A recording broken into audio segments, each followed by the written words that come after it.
All right, hey, cool. Hi, everybody. How you doing? It's time for Golden VCR again on the Saturday. We're back to our shit. Let's watch tapes.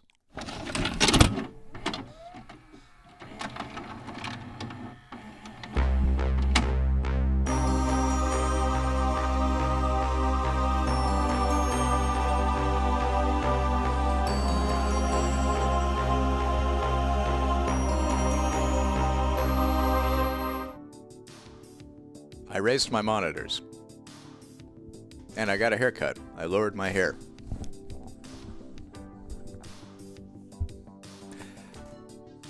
I haven't showered this morning, so it's a little greasy, but it's not nearly as noticeable as when it's 5 feet long.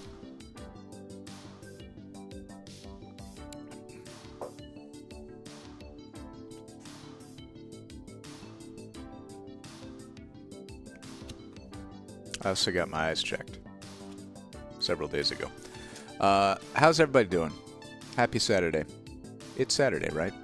Yes, it is. March the 1st. Tired, I feel you. I am also. I've been a little tired. I figured we could start off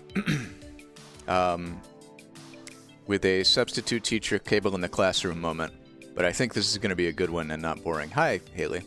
Love you. This seems, I don't know, like something I want to get into right now. I want to be moved by the spirit of Crazy Horse. I think it's important. Let's see. Let's see what the back of the box has to tell us about this one. This is a 60-minute PBS documentary from 1990.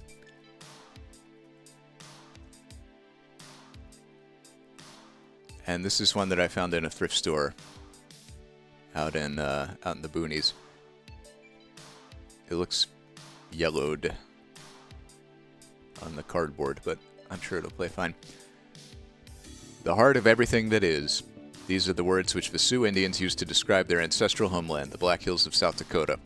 Those million acres form the spiritual core of Sioux culture, and it's a land they have struggled to reclaim for a century. Is Ojibwe the preferred term for Sioux now? And are they like directly one-to-one interchangeable? The spirit of Crazy Horse is an eye-opening vision of their quest, which has shaped the lives and destiny of the Sioux for 6 generations.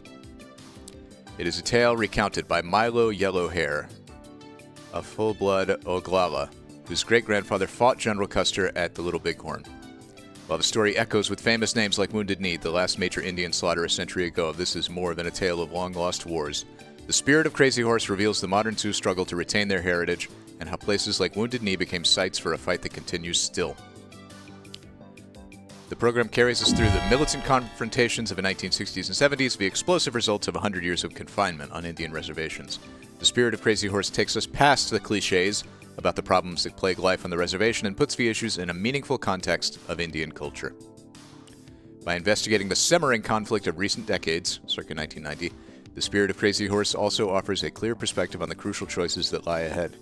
For while the Supreme Court has ruled that the Black Hills were stolen from the Sioux, the fight for the return of the land rages on. In the shadow of Mount Rushmore, the Sioux vision of their sacred homeland still thrives, and the spirit of Crazy Horse is a moving portrait of those hopes and aspirations. In the face of hard choices, the descendants of the famous warrior Crazy Horse carry his spirit on. Okay. That's a lot of text, and this is a lot of education to start the stream off on a Saturday when everyone's tired. But I'm looking forward to learning. I'm not sure what the VCR is doing, but I assume it's still working. I assume if I hit play... No, maybe I plugged it into the wrong holes. Huh. My tape holes. Alright, bear with me.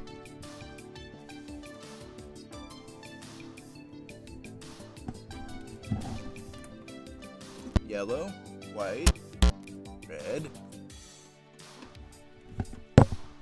How's that? Yeah, okay, it's the bottom one. Not the top one. All right, let's do it. Spirit of Crazy Horse.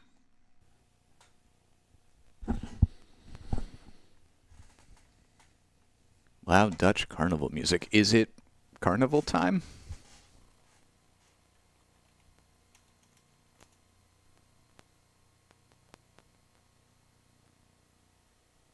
Oh, it actually is. All right, I'm a bad Catholic. This program is one in a series. For more information and to order PBS home video, call 1-800-776-8300.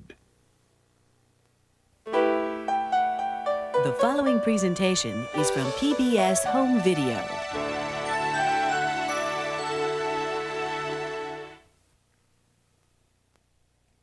My barber was talking about how he's taken a few days off for the start of Ramadan.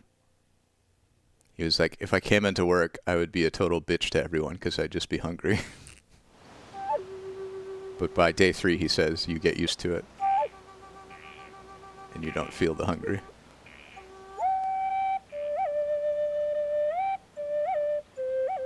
In the days of the buffalo, the great northern plains were the hunting grounds of my people.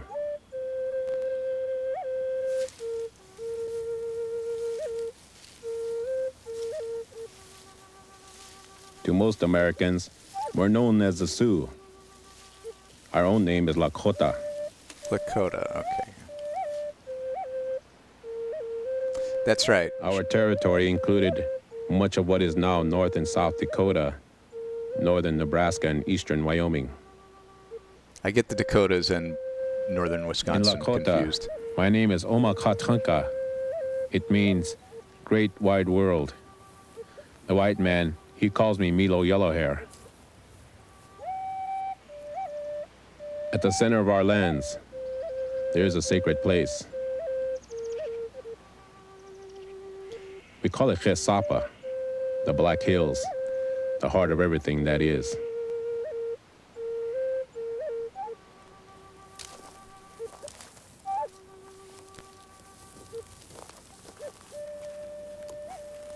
It was here that my ancestors came to pray.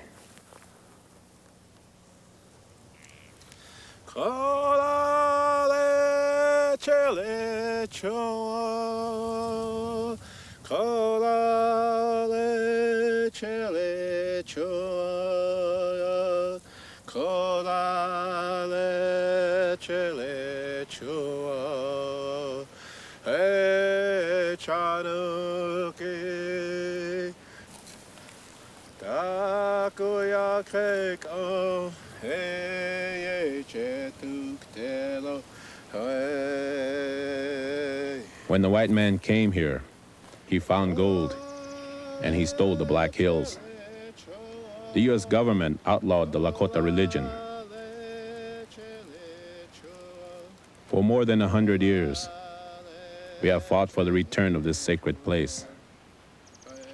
It has been a struggle with the white man and a struggle with ourselves.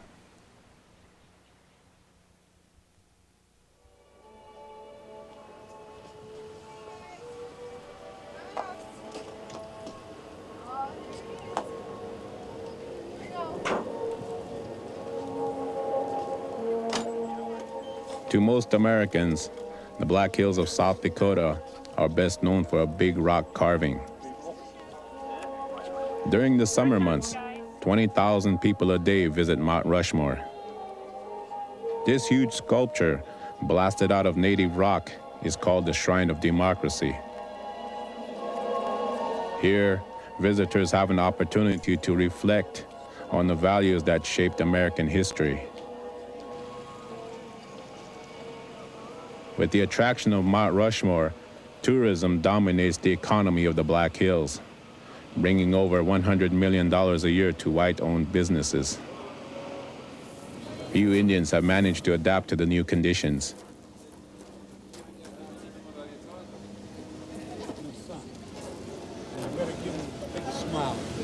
In this America, the Indian is just a relic. Thank you very much. nice to have the history. You know, that's the history of America is the Indians. And that's what tourists come to see, and it's nice to have them out here. Still the same, making the same things that they did 100 years ago. It's nice. They like them when they're in the suede and the leather. They like them with all the beads on. They like them with the braids. Oh my God, animatronic dog. The traditional look of what they've always thought the Indian was. Say how. How.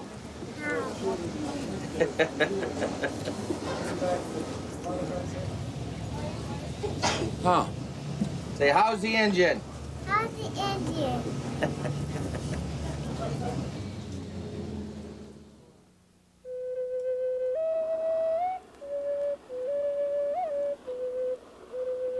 60 miles away, east of the Black Hills, the Pine Ridge Indian Reservation begins. It was here, in the Badlands, that my people were rounded up 100 years ago and forced onto lands that the white man had no use for.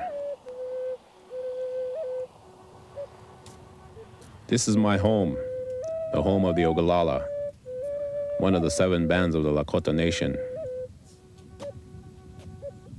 As you cross onto the reservation, you feel a change, a different sense of time. My people did not adapt well to the white man's world.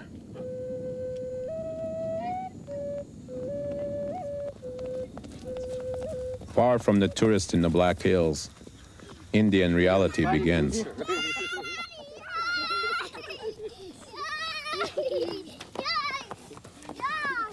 The Ogallalas are the descendants of the great warriors, Red Cloud and Crazy Horse.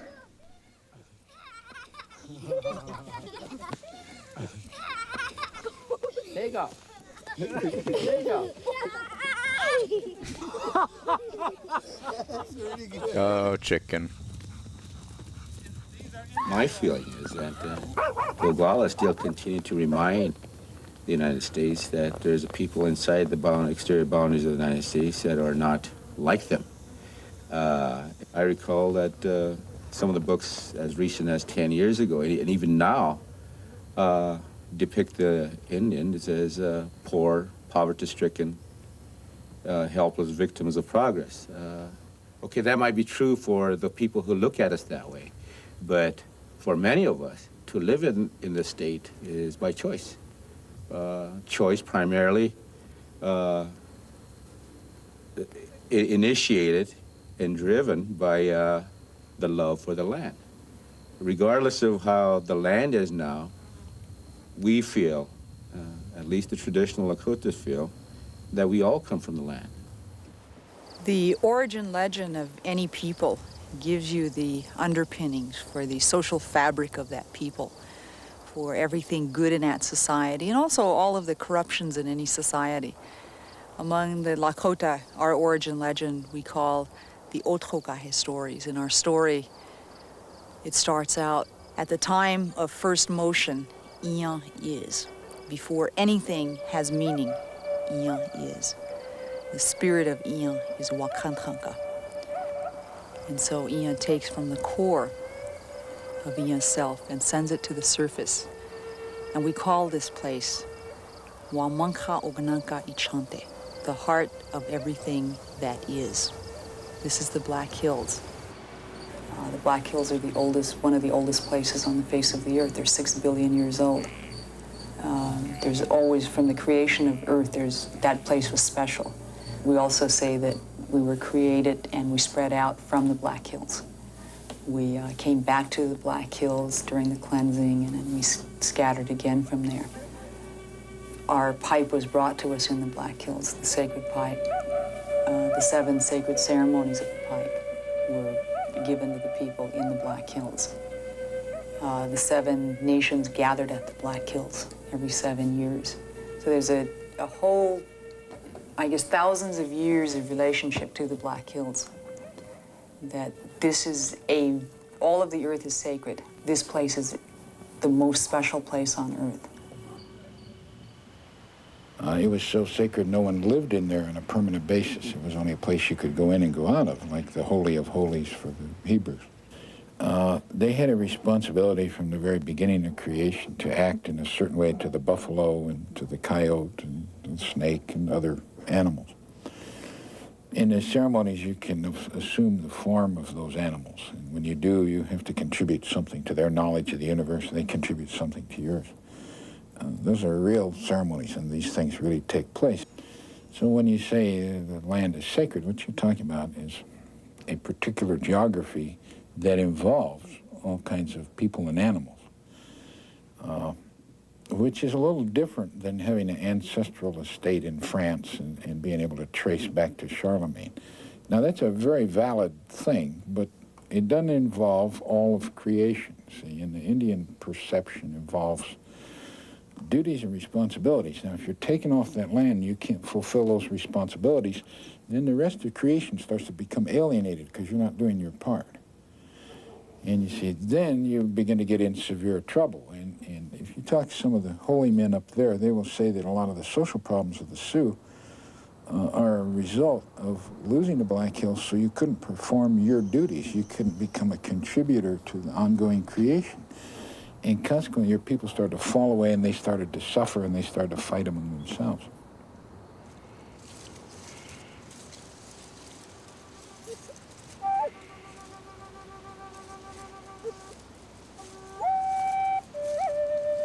The troubles of my people began with the loss of the buffalo. The buffalo provided my great-grandparents with their food, their clothing, and their shelter. But in the 1860s, white immigrants traveling west on what we call the Thieves' Road began to slaughter the buffalo.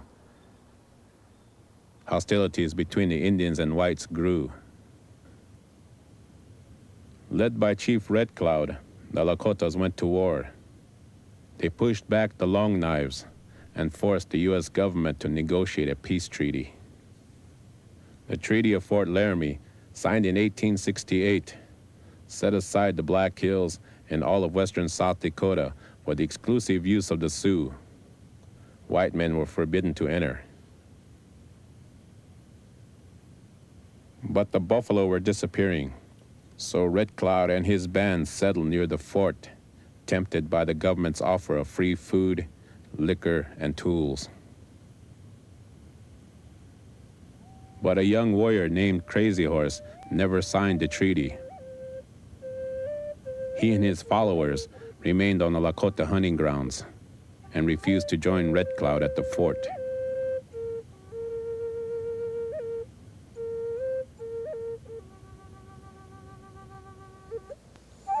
The split between Red Cloud and Crazy Horse, between the hang-around-the-fort Indians and the traditionalists, the so-called hostiles, would drive a wedge between the Lakota people that would last more than a century. But after the treaty, prospectors found gold in the Black Hills. In 1874, In General them thar George hills? Armstrong Custer led an illegal Shit. army expedition through the Sioux lands to confirm the discovery. He returned with tales of nuggets just waiting to be picked from the ground. After the discovery of gold, the U.S. government pressured the Sioux to change the treaty and sell the Black Hills. But Crazy Horse refused to even consider negotiations. He declared, "One does not sell the land on which the people walk."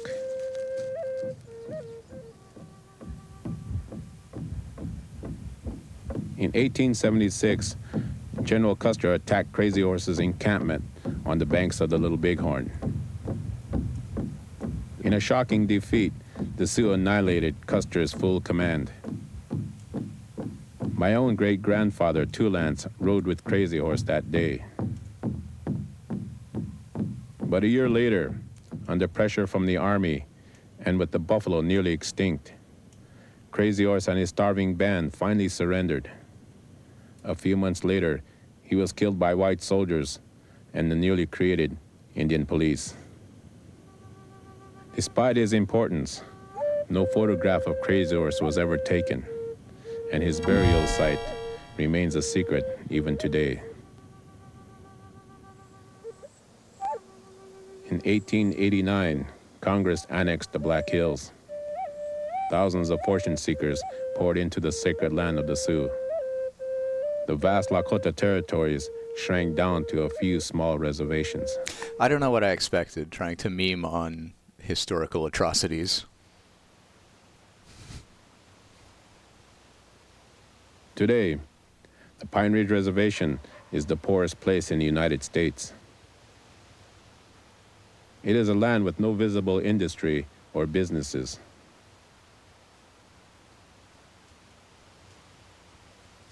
In an economy where land has no spiritual value, but is only equal to money, the 20,000 Lakota who live here have not done well.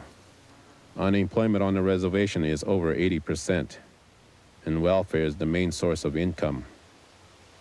A single person receives $32 every 2 weeks. There isn't any jobs. That's the main problem we have on the reservation, is there's no jobs. And if there is a job, a place that where a lot of people could be employed, I don't think a lot of the families wouldn't be drawing ADC or getting general assistance. But since a lot of stuff closed down on the reservation, everybody's been drawing food stamps and commodities. The village of Pine Ridge is the seat of local government. The Bureau of Indian Affairs is the source of federal money and is by far the largest employer on the reservation. The majority who live here are of mixed Indian and white blood. In the old days, Indian agents responsible for the equal distribution of rations didn't care who got them, and Indians who lived close by, the ones called hanger-on-the-forts, got more than their share. In many ways, the situation remains the same today. The town of Pine Ridge and its political hierarchy received the lion's share of federal aid. And Oglalas who live in the remote districts of the reservation get less.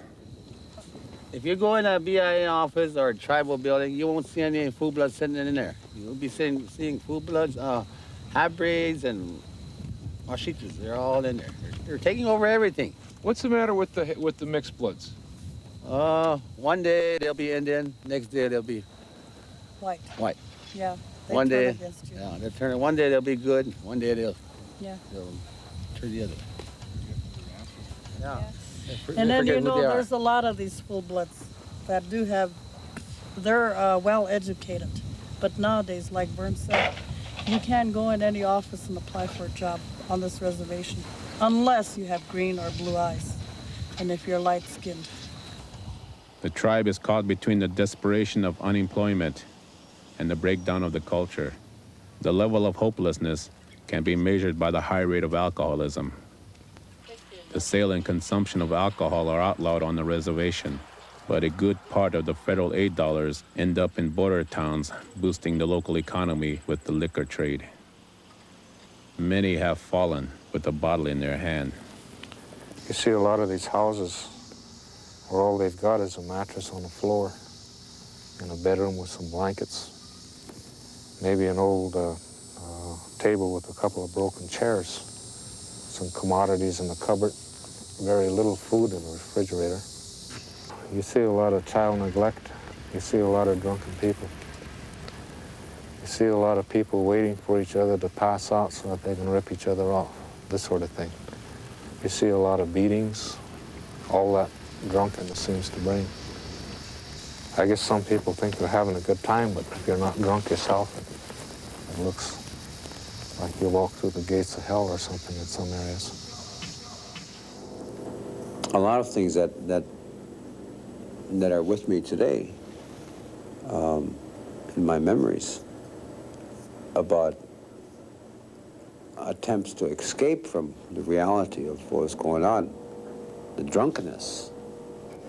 And we see a lot of Indian people who are drunk. They may be the only warriors who are saying that they don't want to accept anything anymore, one more day of white society, and that they would just soon kill themselves drinking. Slow death. I've thought many times and along those lines, because I myself went through it. And I didn't want to accept one more day of living in a society that was crushing and devastating and murdering the culture of our people and the spirituality.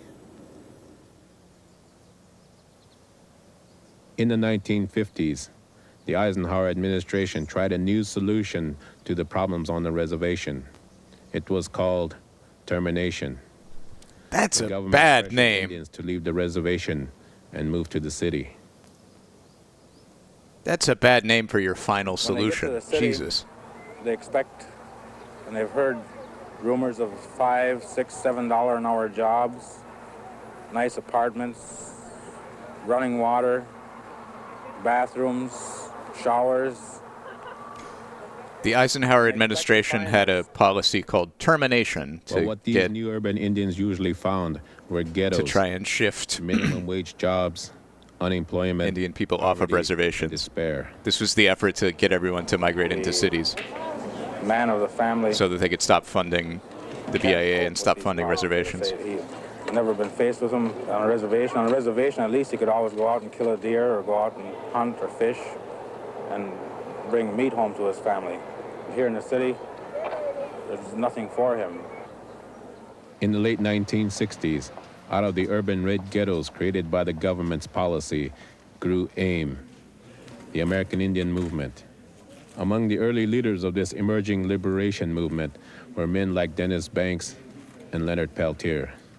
In 1959, when Eisenhower was pushing the termination policy and it was trying to relocate all the Indians into the major cities, right?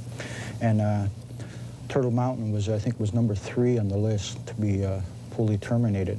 And we were given, the people were given an option either to be relocated or to just stay on a reservation, not receive no benefits, no whatever. And at that time, I started attending a lot of meetings with my father, who was going to a lot of meetings around the community. And I got interested in it from then on because I heard some very emotional speeches made by women, you know, pleading and begging for some of the men to do something because their children were at home starving. And it had a very strong effect on me.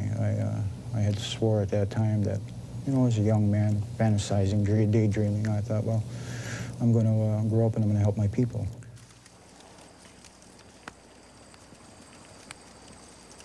Inspired by the civil rights movement, city Indians traveled back to the reservations to look for an identity their parents had lost. I want to make like a diamond-encrusted dish, like a dozen egg carton that's like a Fabergé egg with all these were young men on the jewels Pine and Ridge gold on it. Reservation in those days. All of a sudden, Pine Ridge became the magnet that attracted newborn Indians.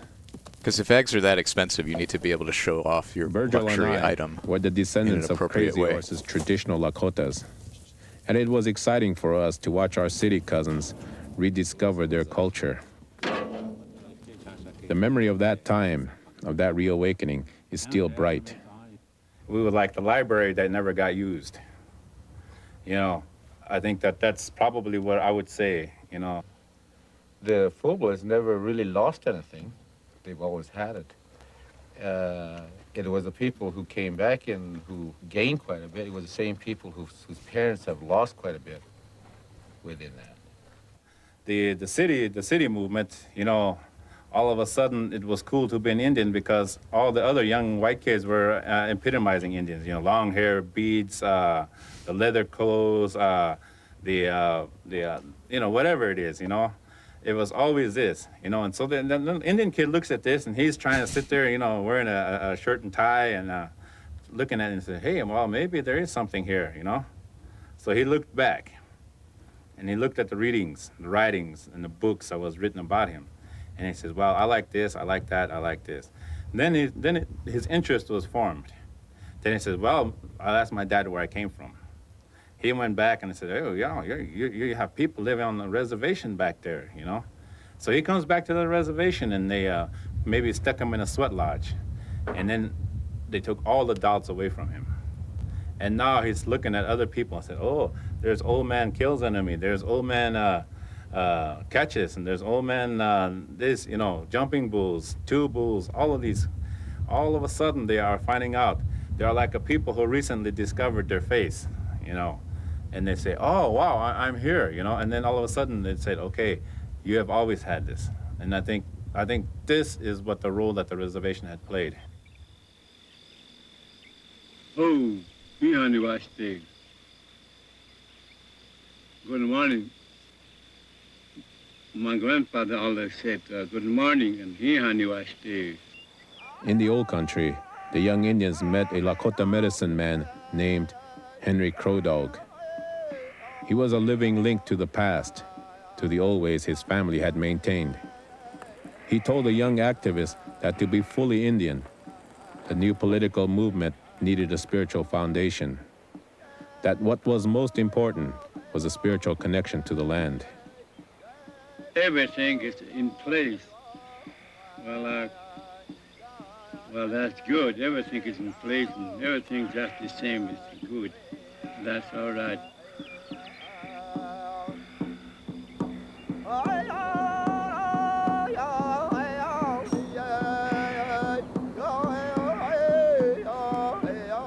From the Holy Men, AIM members began to learn about the Black Hills and the long history of broken treaties. And they also confronted the stark reality of life on the reservation. In 1972, AIM launched a series of demonstrations with traditional leaders, which culminated in a march on the Bureau of Indian Affairs in Washington, D.C.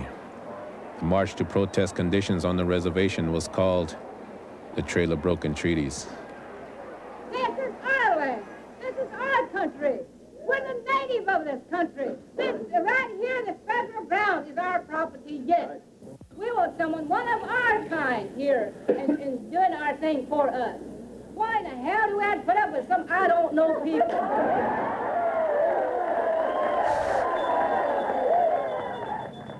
The Indians managed to capture headlines by taking over the Bureau of Indian Affairs. But when the occupation ended, television reports focused on major damage to the property. From a 2020s perspective, Washington as a civil rights organization. This all feels like now this they were seen as a threat. Act of civil disobedience. Like everyone seems so nice. Their reputation as a radical political group.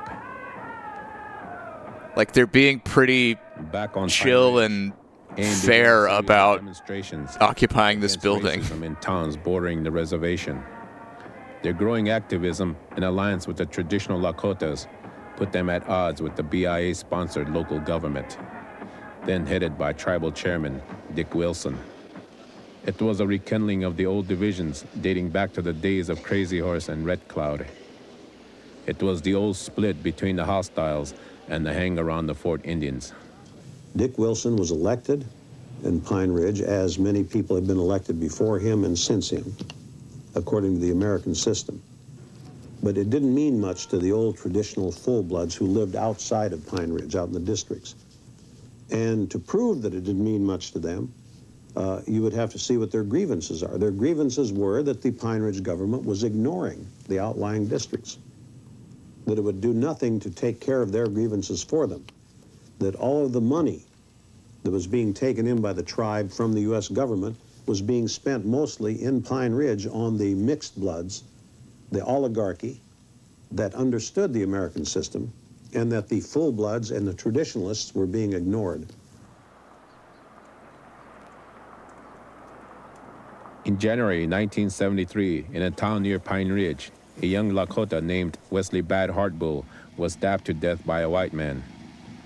When the authorities charged the white man with involuntary manslaughter instead of murder, AIM led the protest. And you charge a white man premeditated murder, you charge him with second-degree manslaughter. And we ain't going for it anymore. And I know this whole damn town is an armed camp. When the prosecutor refused to up the charge to murder, the Indians rioted.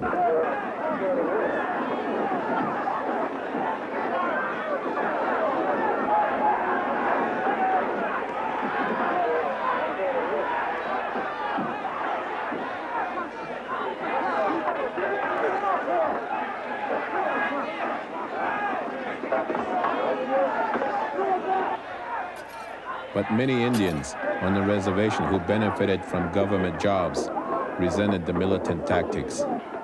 Perceiving a threat to his administration, Tribal Chairman Dick Wilson organized opposition to AIM. I think every one of us is aware of what happened to the Bureau of Indian Affairs building in Washington back in November.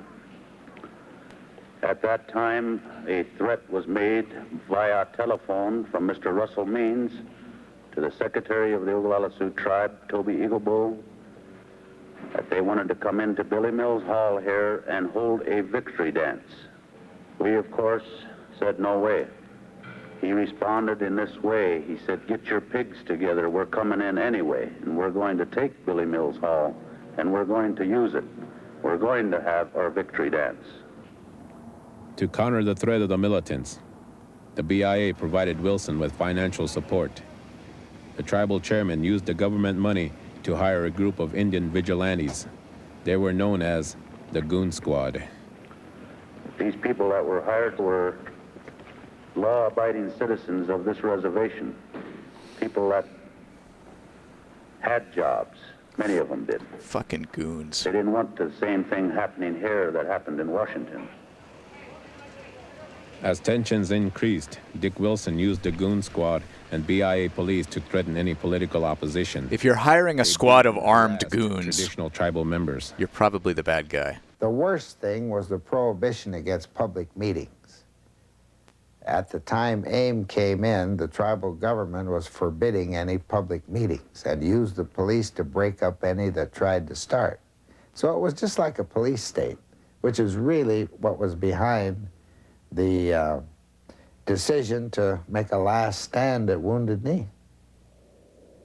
A century ago, on December 29, 1890, at Wounded Knee, South Dakota, the U.S. Army, Custer's Old Regiment, shot down 300 unarmed Lakota men, women, and children. They were accused of performing an outlawed ceremony called the Ghost Dance. The bodies of Chief Bigfoot and his followers were piled into a mass grave. It was the last massacre of the Indian Wars. Wounded Knee was the darkest hour in Lakota history, and it became a potent symbol for all Indians.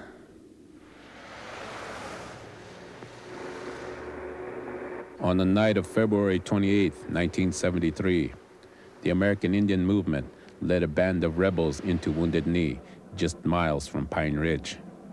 They captured the town, sacked the general store, and barricaded themselves against the police. It was an audacious stand to gain national attention. The 300 insurgents were immediately surrounded by combat-trained federal marshals, FBI agents, and Wilson's vigilantes.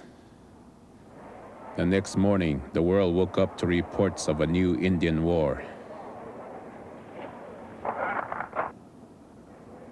I left college and went straight to the reservation to help move supplies into Wounded Knee. We proclaimed the independent Oglala Nation, demanded an end to the corrupt system of tribal government, the removal of Dick Wilson, and the return of the Black Hills. The takeover would become a long, bitter 2.5-month siege, the largest armed conflict in the United States since the Civil War.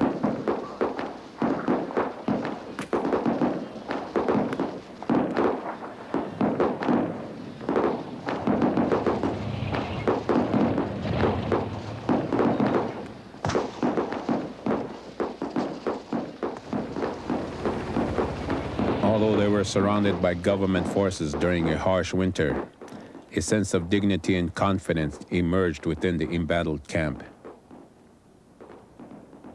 Inside Wounded Knee, the dream of a free Indian society was reborn. For 71 days, I never worried about a BIA person coming to tell me what to do, or a BIA police officer telling me what to do, or a BIA administration telling me what to sign or not sign, or what deed that could be authorized, or what resolution was passed. No white person ever came up to me and said anything to me about get moving, or that this land is my land and you cut your land over there. For once, the white people came up and asked me, for direction. What, can I do this or can I do that? And there was a sense of freedom, of really being free, and I didn't want that to end. And I realized that when it was over, that it would be downhill. After 71 days, the Indians surrendered when the government promised to consider their grievances. But negotiations never resulted in any progress on the issues. Instead, conditions only worsened. The FBI and federal prosecutors conducted a large-scale investigation of the American Indian movement, tying up its leaders in high-profile trials. Back on Pine Ridge, the anger and animosity provoked by Wounded Knee engulfed the tribe. With AIM tied up in the courtrooms, Dick Wilson was free to pursue a vendetta on the reservation. Any house rumored to shelter a political opponent of Wilson could become the target of a drive-by shooting. One evening in 1974, the Richards family was attacked. 5 family members were wounded. Jesus Christ. In 2 places. And then I saw John's arm go, and then I just laid down with him, and then just that quickly it was over. I've never learned about full of powder Dick Wilson the walls. and what a piece of shit he was. And I was running into the kitchen, and my stepfather was laying, and there was just blood everywhere, and Lulu was laying half in and half out of the house, and Dokes was under the table, and it was just total confusion. There were kids laying all over. My other little sisters and my little stepsisters were laying on the ground. I didn't know who was dead, who was alive. And a neighbor pulled in, and he took us to the hospital, and that car was going down the road, and somebody was still firing. We had no protection from our own police. We had no protection from the FBI. We had no protection from the U.S. Marshals or any kind of law enforcement agencies that exist. I felt like they were all working together and that we had to protect ourselves because it was the police that shot us up. There was no investigation afterwards. Well, I guess it wasn't really law and order. It was protection. Protecting the people that were here that didn't support AIM, And, Tribal member Dwayne Brewer was a leader of the Goon Squad. That was, mostly it. Like I said, we never allowed these people to come into town and raise hell. If they did, we were always gathered up. This house right here was firebombed on the corner. The houses I'm talking about that were shot up a lot are the ones that are up here. How can you justify that kind of shooting at these guys? You really can't. Just got away with it, It was going on all the time. If they wasn't shooting around and, and raising hell, then we was. So it wasn't just all goons. This little crew up here raised hell quite a bit, done a lot of shooting too. The violence engulfed all of us, and we all had to take sides. Many of us believed that the federal forces on the reservation had sided with the goons.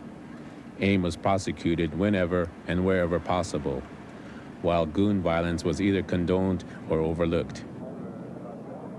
The U.S. Civil Rights Commission asked the Justice Department to investigate FBI bias, but no charges were ever brought. I'm not aware of any alignment that we made with a vigilante group. Again, our utmost desire was to keep the peace and to prevent loss of life. And if our agents are alleged to have violated the law, then they are held, and they can be held like any citizen to account for themselves. So when you speak of harassment, of terror, there are certainly civil rights and countercharges that have been made, but I haven't seen success in those areas where they've been able to prove some of these allegations that you're now bringing up. Did the FBI like you? I got along good with them. Yeah, they probably thought I was a funny guy, Have all these weapons and stand out as much as we did in them days, and all of the situations we was involved in, and yeah, we wasn't afraid. You'd probably run my name through the computer and said, he's got, you know, sitting there with 4 weapons, and he doesn't have a permit for any of them. But when they came to your house and they saw all those weapons, did they give you anything besides the intelligence, that is, information about AIM? Did they give you any physical items at all? Well, I know they, you know, one time they gave me some armor-piercing .357 Magnum ammo. Here, you know, in case, you know, they're...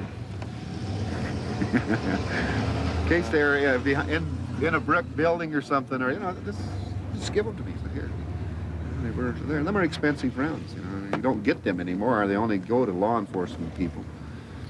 So, yeah. But, you know, we had them. We had all that stuff. Why would the FBI give you armor-piercing rounds? Probably so that, you know, I had enough weapons, enough ammo to do a job. Against AIM? That was who was having war with, you know. Man. During the 3 years after Wounded Knee, 60 people were murdered on Pine Ridge in the tribal civil war. Most were supporters of AIM. A sense of helplessness and isolation terrified reservation families. A number of Indian delegates from the Lakota Nation came down there and again pleaded for some American Indian movement help, because Indian people were being brutalized, being killed, were being beaten, were being terrorized. I think Rosalind Jumping Bull was one of them, and a number of different other elderly ladies. So I organized a couple of carloads of people to go down there with Dennis and everybody else, so we went down to that's how we ended up in Pine Ridge at that second time. When Peltier returned, he and a group of young AIM members established a hidden camp near the remote hamlet of Ogallala.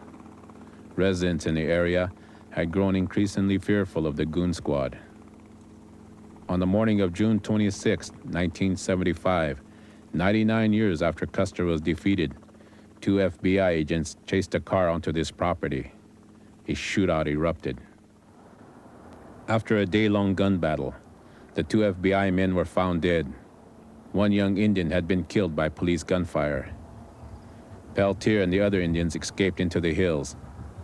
200 FBI agents were flown to Pine Ridge in search of the killers. It was the largest manhunt in FBI history. The Ogalallas don't like what happened. And if the FBI don't get them, the Ogalallas will.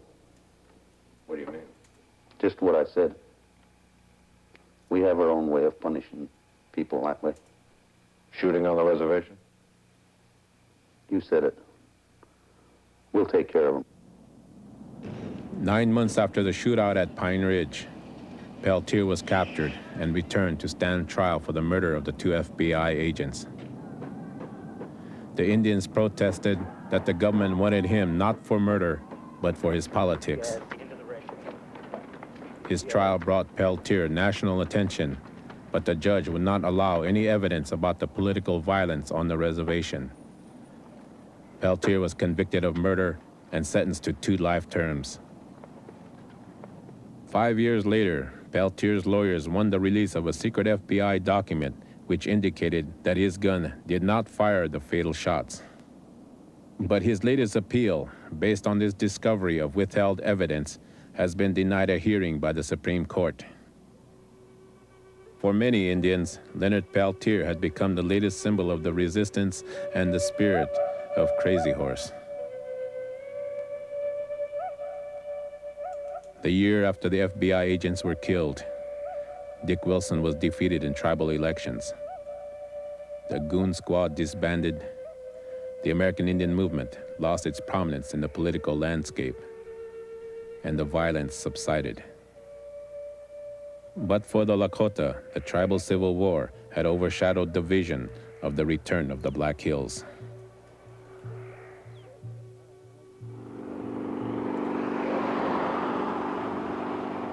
Today, the Black Hills are still occupied by the white men. Tourism and gold mining are flourishing. At the peak of the summer season, the sacred land of the Lakota is the site of the largest motorcycle rally in the world.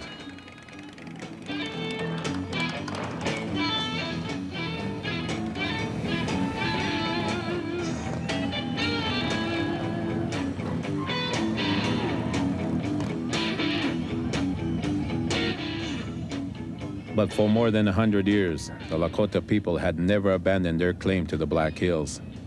Generations of tribal leaders continued to battle for the land in the courts. In 1980, the U.S. Supreme Court upheld a lower court decision that the Black Hills had been stolen from the Sioux. The ruling said, a more ripe and rank case of dishonorable dealing will never be found in the history of our country. A payment of $122 million was ordered. Although the Lakota people had very little money, they refused the payment. When the Supreme Court wrote that decision, they recognized this was not the most honorable thing that ever took place. That is, that the Indians were probably taken advantage of. But nevertheless, it's something... They literally said it was the worst thing that ever took place. And so it's something that's got to be lived with.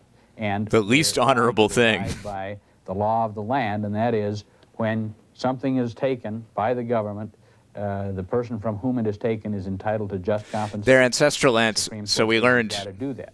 You've got to pay them. We learned earlier in the tape that, like during the Oregon Trail, the settlers were killing all the buffalo, and so the Lakota went to war with them and forced the government to settle for a treaty. And so in the treaty, it was laid out that the Lakota would have the Black Hills and like all of this region of South Dakota for themselves. That would be their land. White people would be forbidden to enter. So it's their ancestral land that was guaranteed to them in a treaty with the U.S. government. But then, like, they found gold there, and some white people could get rich, so the treaty didn't matter. Yeah, so it's not only like their ancestral spiritual land that they have a connection to, it's like pretty black and white legally. I just wanted to throw in that context because I know some people have trickled in late to this tape. And that has been arrived at. Some of the Indians are now saying, hey, we don't want the money, we want the land back. But that isn't the way it works. History has moved on down the road, and you can't go back to 1877. You can't bring the buffalo back. Before the 1970s, many Indians might have given up and taken the money, but the militancy of that time sparked a resurgence of Lakota spirituality on the reservation.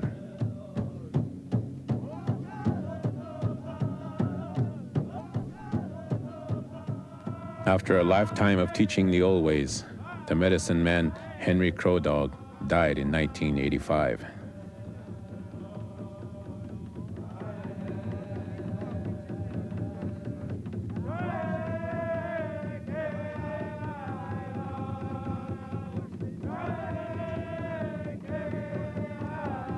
He had taught a new generation of Indians that what was fundamental to Indianness was the spiritual connection to the land.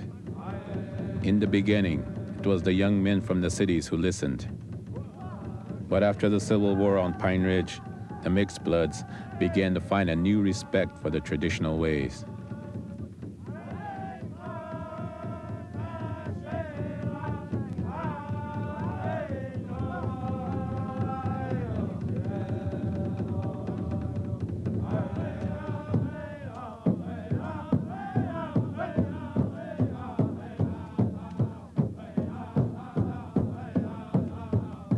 Men like Crow Dog had taught the words of Crazy Horse that one does not sell the land on which the people walk, and that to sell the Black Hills would be like selling your mother.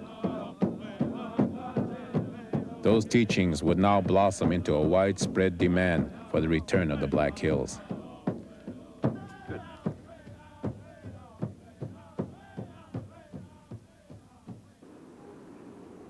The Lakotas were now determined to pursue the difficult course of legislative action. New Jersey Senator Bill Bradley proposed a compromise solution to give back all federal land in the Black Hills. This is a congressional act that would cede to the Sioux Nation 1.3 million acres of land in the Black Hills area of South Dakota. Now, there's no private land involved, no state-owned land involved. All rights of access, timber rights, grazing rights, mineral rights that are existing now would continue to exist. It would create a Sioux National Park that would be available for everyone to come and visit. And I think that it would right a wrong that was done to the Sioux many years ago. And in that sense, I think that it's the kind of thing that reflects on the best traditions of America to right this kind of wrong. The Bradley Bill died in 1987, but similar proposals are pending. The legislation does not threaten any existing rights, but any offer to return land to Indians is strongly opposed by most whites in South Dakota. I told one guy that was here, he said that this place and my ranch really is Indian land. And I said, no, it isn't. I says, I got this land, some of it I bought from homesteaders, and my dad homesteaded some of it. And they homesteaded it from the United States government. And the United States government bought it in the Louisiana Purchase from the French, so if you have an argument, go argue with the French. They sold it. Listen, I don't think the Indian would have hollered if he wouldn't have had these rabble-rousers put these notions in their head, like AIM. We never had any problem with them before.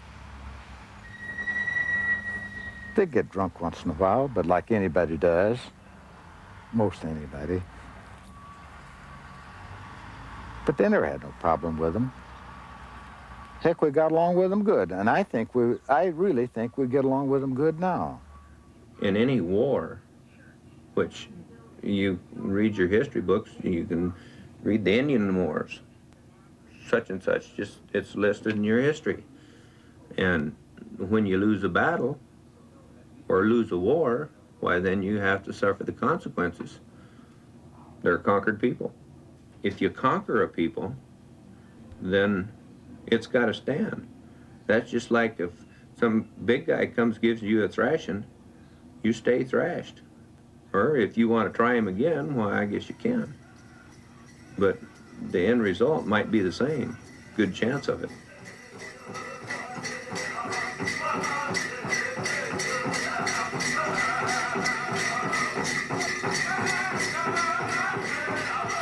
Today, the Lakota people are more unified than any time I can remember. In the old days, only the full-bloods came to the summer powwow on Pine Ridge. Even among our own people, there was a kind of racism. The full-bloods were called big bucks or big Indians, and they were thought to be stupid. But since the Civil War, things have changed. Now, the mixed bloods also come to dance. For them, I think they saw they had to make a choice, to be an Oglala and all that it entails, or go the other way and have nothing at all. I kind of halfway believed a long time ago in some of the ways, but I never was involved in it because of my light skin. It was hard to get into any little group, the traditional group, because they were so strong. Now it's kind of opened up for all of us. Just some of your friends that are full-bloods and stuff say, you ought to come out to my house. We have good sweats, and it doesn't have to be a religious one, it can be just for the good feeling, and that's a simple prayer. That, I don't know, going through them for 3 years and really getting involved in it, and then to go around all of these people that you were at war with, you learned that you can't go and, be having a ceremony trying to heal somebody or pray for them so that their future can be good and have hatred for them, They teach you in simple ways is not to carry hatred in you. That's a sickness, And so just by, going out and doing it and being around them people, I think that I got rid of a lot of my hatred and stuff, and they probably got rid of a lot of hatred for me too because, we get along.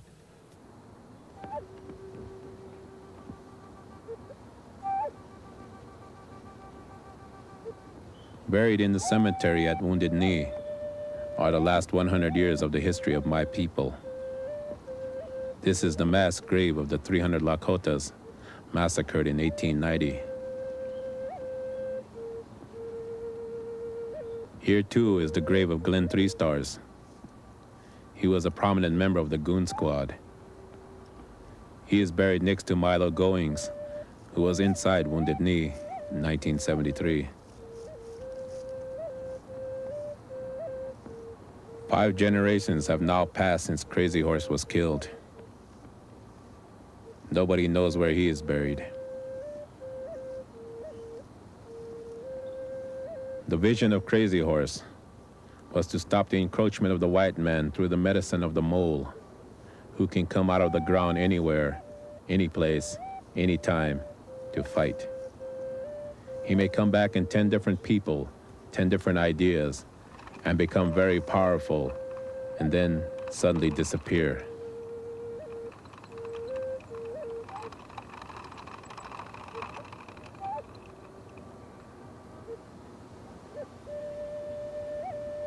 Now a new generation holds his vision for the return of the Black Hills. The spirit of Crazy Horse is alive and still travels on this land.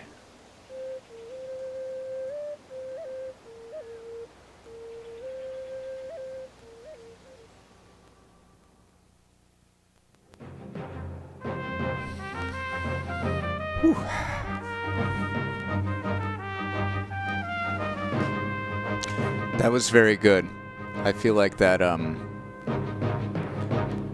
this thing from 1990 is more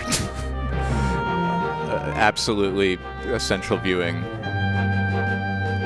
35 years later.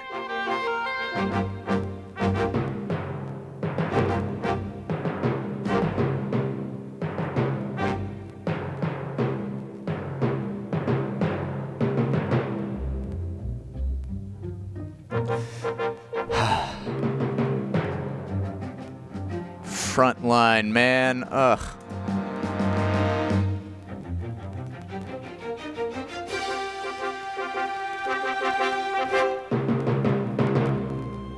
Such good stuff, Frontline. Funding for Frontline is provided by the financial support of viewers like you and by the Corporation for Public Broadcasting.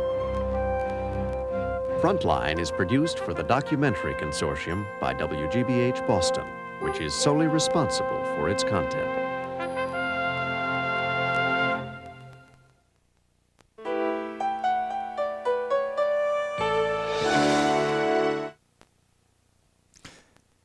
Hooray, PBS.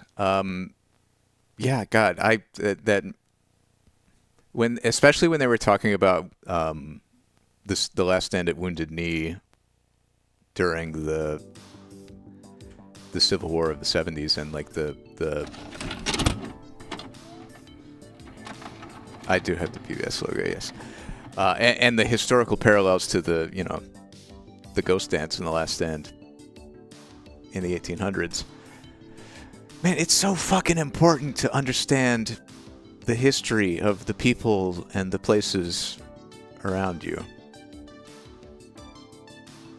It's really kind of essential to understand the significance of things like that when these experiences and events pop up in current life. Like, being able to appreciate the historical context is fucking huge in determining whether things move forward in a better direction, whether we can trend history in a better direction or not. So I'm really glad we got to learn. I had some like vague understanding of these events and like the historical context, but I learned more from it, and I hope you did too.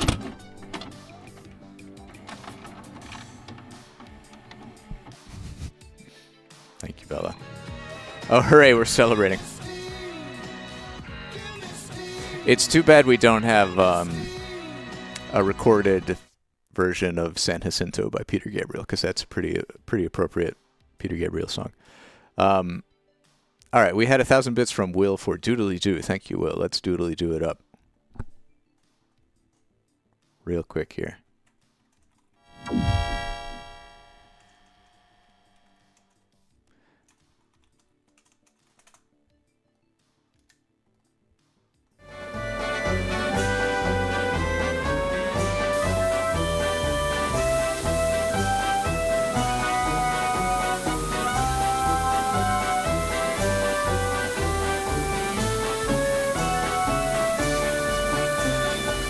Oh, thank you.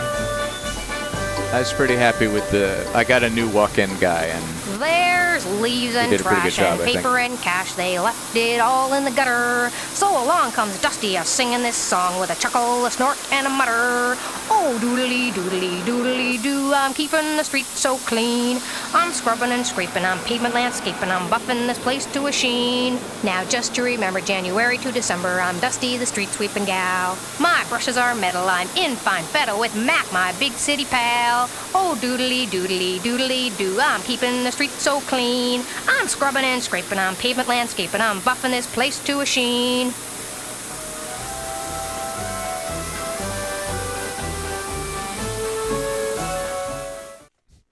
do y'all remember how old is your niece, fella? Because I've got Dave. Do y'all want a fire truck or mail truck? Pick your truck. There's no chatter. Mail truck, okay. Hey, Circle Now Squared, thank you for the cheer for Steam. It has been a while. Let's get it. It seems like mail truck is the clear winner here.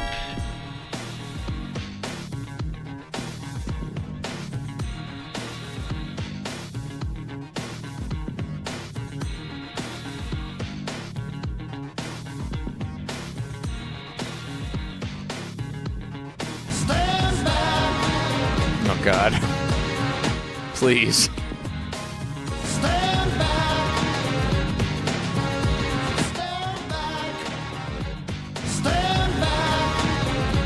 You'll get it next time, don't worry.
Yes, Kevy Joe, it is. Welcome to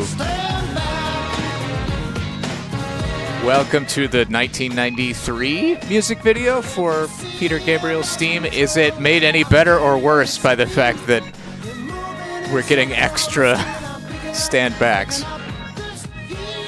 Yeah, it is a good song. We've seen some really good live versions of it that are unfortunately dubious copyright-wise.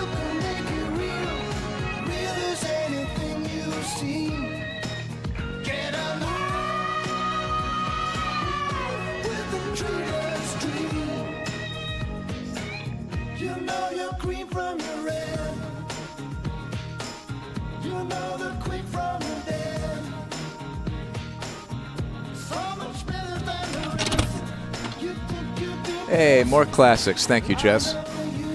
We will get some more bells and whistles in here.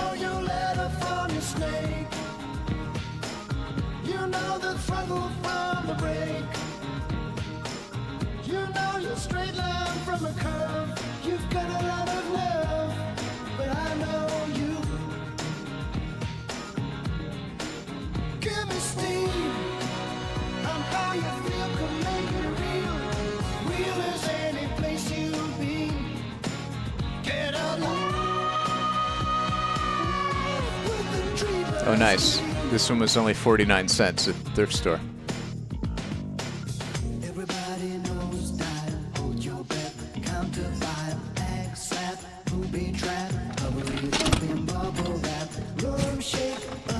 Aw, Jesus. All right, thanks, everybody. Y'all are fueling that train. Thank you for your support. We got, all right, I'll cue it up. We got more bells and whistles. Then we got America's Funniest Home Videos. And then we got Them Bones. I'll throw in a bonus. You'll never guess. You'll never guess what it is.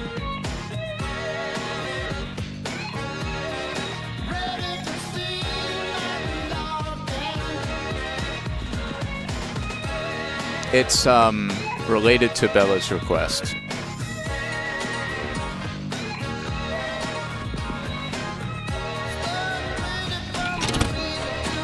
Hey, it's a dance party over here. Thank you, folks. We're shocking the monkey as well.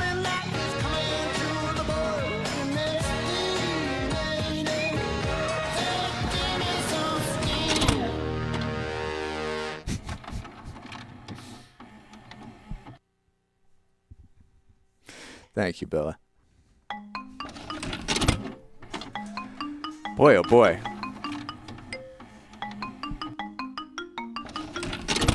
Jesus. All right, well, hope you all enjoyed the musical review. And thank you very much for your contributions.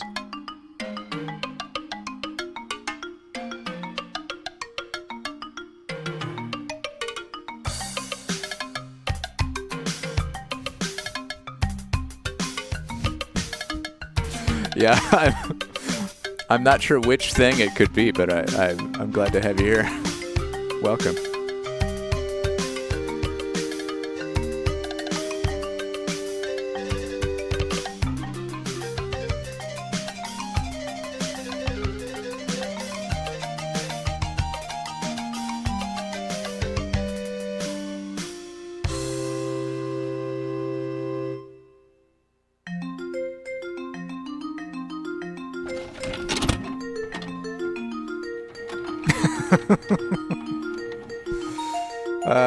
Boy, all right, cool. Let's get all this queued up then. We got a Goose Patrol.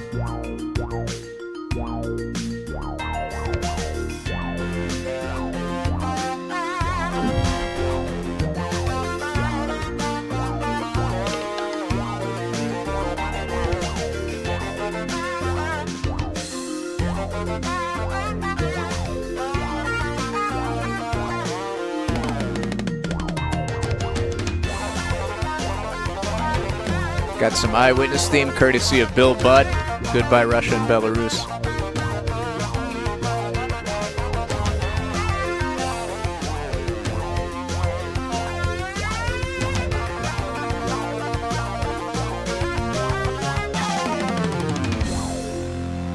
And what the heck?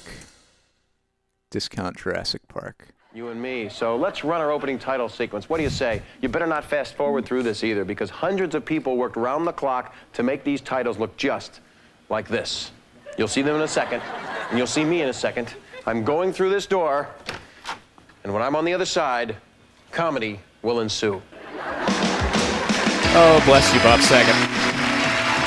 Got laughs from coast to coast to make you smile.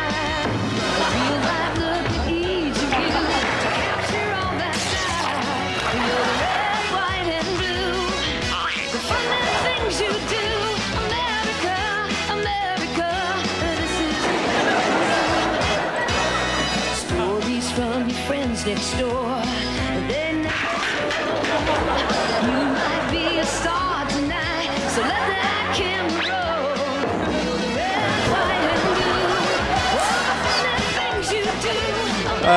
People falling down. This is you.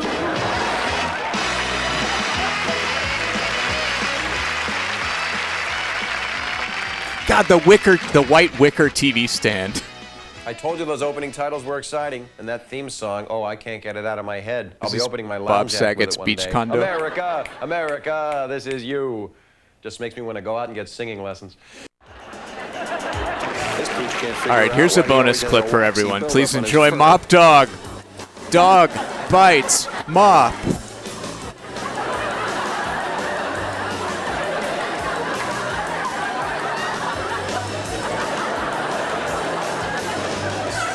Look at the joy this Mop Dog is bringing to everyone in the audience. Feel that joy. Feel it radiate within your soul. Gaze upon Mop Dog. And be filled with the love that is your true nature. Mop Dog brings it to you. So you wanna be a doctor? Well, they're getting there is slow. A whole lot of school to learn the things you gotta know. We're going to call on our The getting there is slow. This 2.5-minute song. By the end of this 2.5 minutes, it'll be grueling, but by the end, you'll be qualified to be a doctor. Connect the shin bones.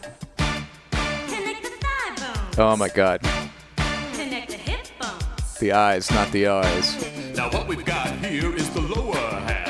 Thank you very much, Zelda Master. That's no laugh. The other bones of the body we need you see, 'cause put together neatly they make you and me. These bones gonna walk around. These bones gonna jump around. These bones gonna dance around. These body bones. We got the finger bones. Connect the hand bones. Connect the arm bones. I forget, did we get a Ford song? Now you and me are gonna play a little game. Or were they too chicken shit to write a whole song about Fords? Do we just get a pro Ford tape? I want a Ford song and a Chevy song so they can duel. Oh, right, the Burlington Northern and Southern Santa Fe song. We definitely have a pro Chevy song. And all these bones together make the curvy backbone. Now that is good, and now you all know. I think Chevy wins by default because they have a song. Just stand close together and do your thing. We put all the bones together again as we sing. 1, 2, say what's in your shoe? The hip bones connected to the shin bones. The shin bones connected to the thigh bones. The thigh bones connected to the hip bones. These bones gonna walk around. And the finger bones connected to the hand bones. The hand bones connected to the arm bones. The arm bones connected to the shoulder bones. And all the bones connected to the head bone. These bones of the body love to walk around. These bones of the body love to jump around. These bones of the body love to dance around. We love these body Do you have Mexican jumping bones? We love these body bones. We love these body bones. Hey, stop! I think if the bones of your body like to jump around, that's a seizure. I think seizures are a bone condition.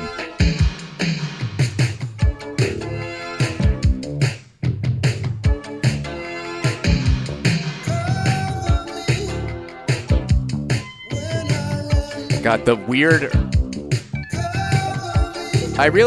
This music video has grown on me because a lot of his other songs have the early MTV like wacky shit happening claymation energy,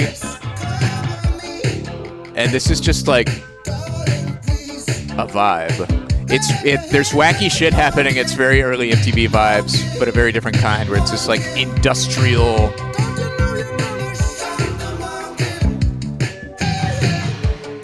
It's this like depiction of all these primal emotions with this like weird industrial warehouse business suit kind of vibe. I think it fits the song really well. Oh, and the lamps. The lamps are haunted.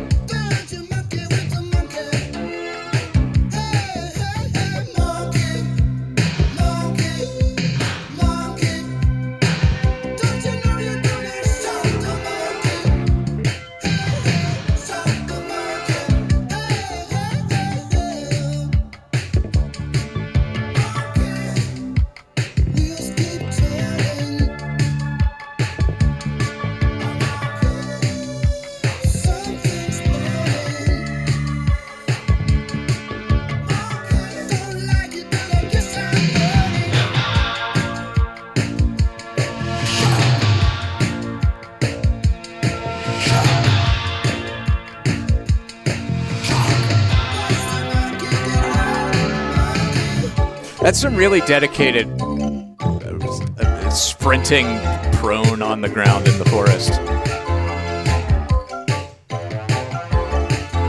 He's really going for it there.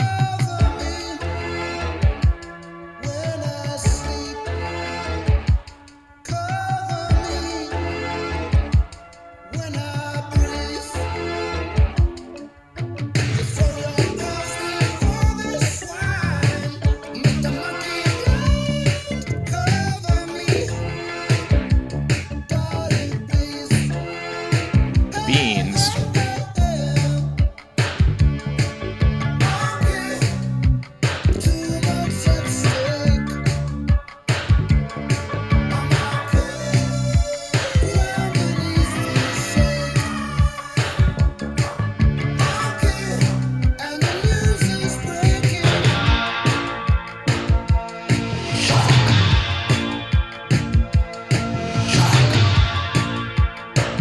Gabriel.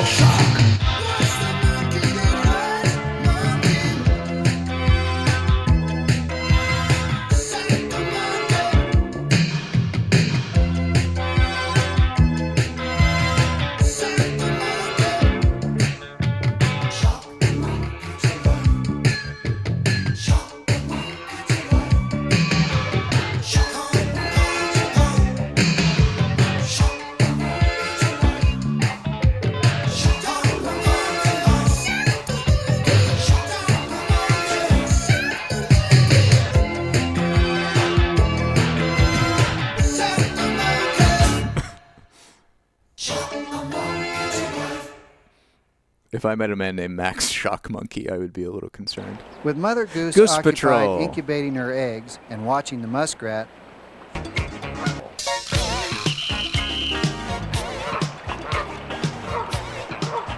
I gotta remember to cut this off halfway, huh?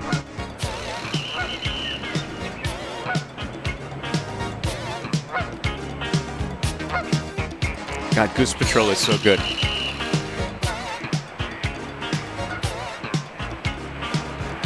We're going on the Goose Patrol, if you know what I mean.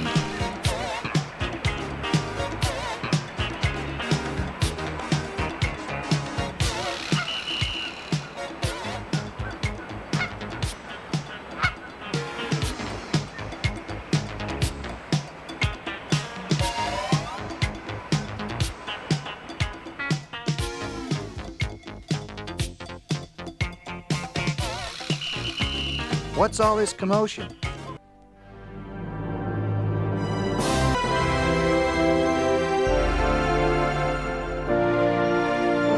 This one's short.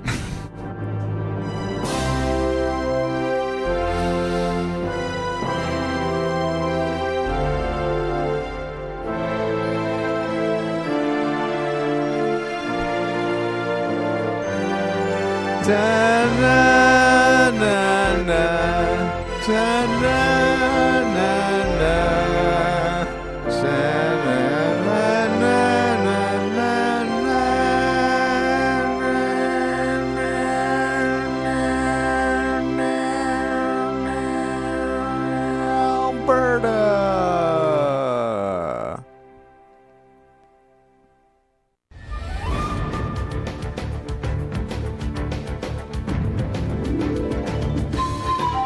Y'all ready to toot?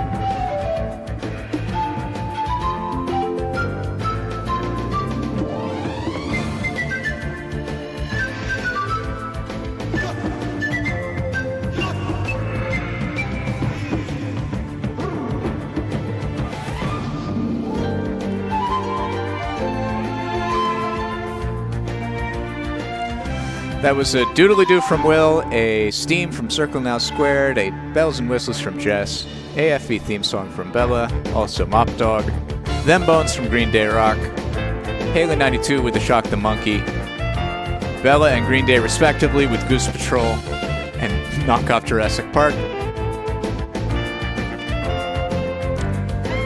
Jace Book with Eyewitness theme, and then rounding us off here we got Don't Touch Me from Seemingly Jess, and Kiss That Frog from Zelda Master. Thank you all again for your generous support, and I hope you're enjoying this musical hour. You ready for the dance? The first step of the dance is to make sure that your ankles are hovering above the floor, that you're not actually making contact with the ground, and that your whole lower body just kind of jiggles as you move. And then you got to dislocate your shoulders. Now that is painful, but it's worth it. Oh, and the neck? There's a fine line with the neck. You don't want to break it too much, just a little.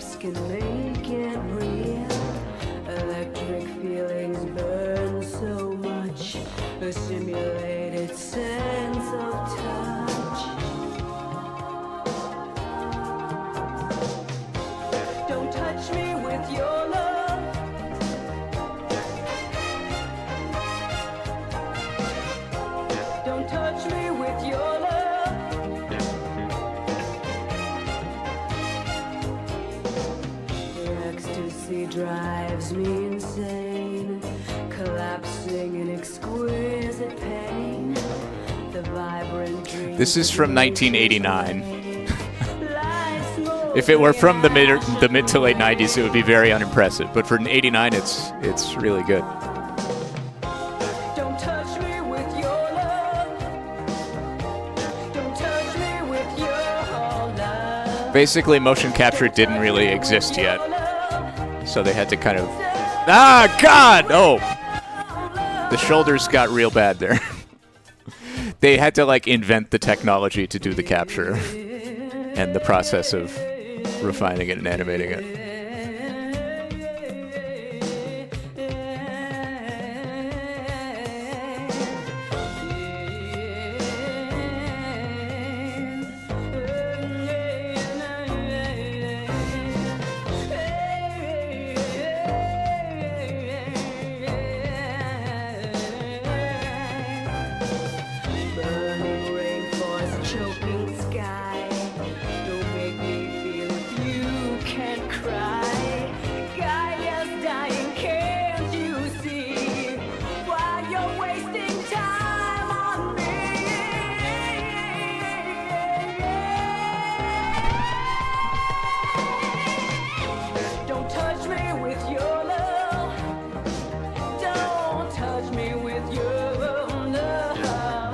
Yeah, it's a very bold message, environmentalist message of like, I don't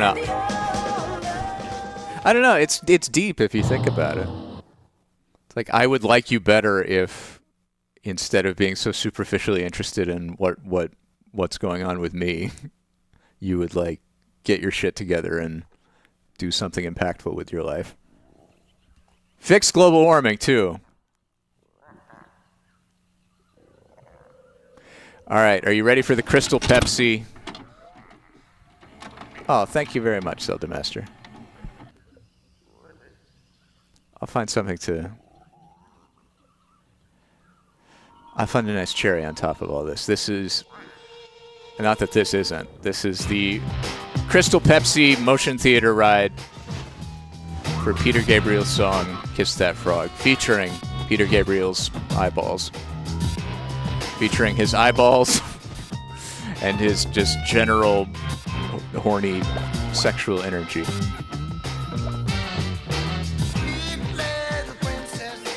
Let me introduce this frog nest.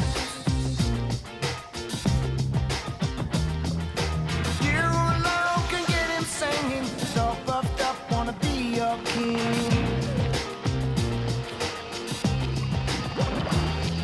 Swear that this is royal blood running through my skin.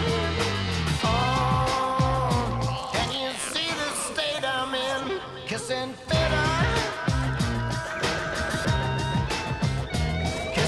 Wait, when he turns into Ugly Dark Souls Frog, does he have a little hat?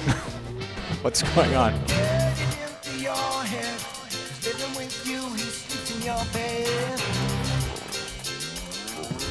Oh god, a frog running like a human.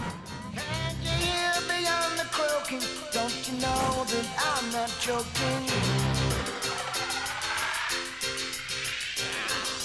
Are you think you won't? I think you will.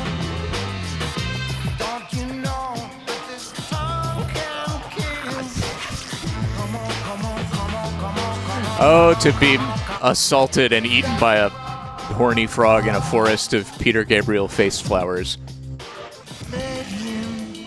And then sucked into the tongue castle.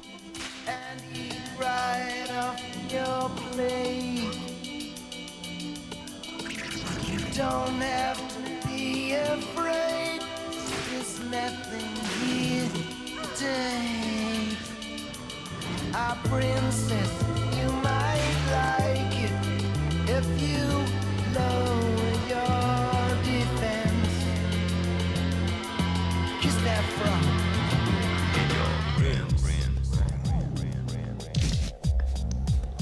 Get your friends.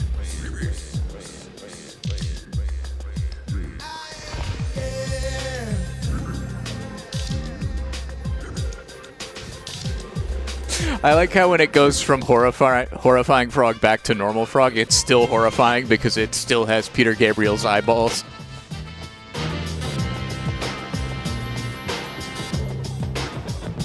Flying through the cloaca of love.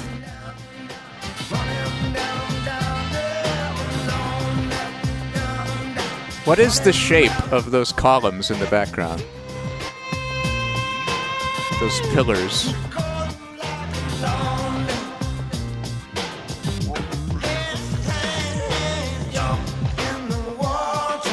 Come on, baby, jump in with me. Jump in the water. Come on, baby, get wet with me.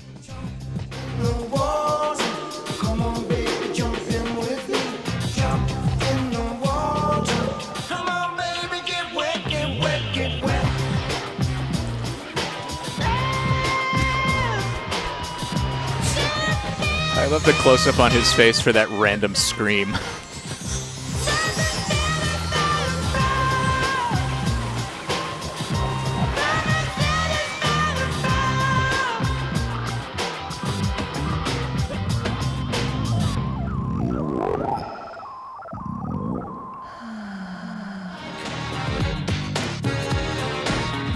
All right, thank you everyone for a lot of ideas have contributing been as to see why. your favorite songs, and thank you to Zelda Master for 500 bits here for a little stinger at the end. What a difference a blockbuster video.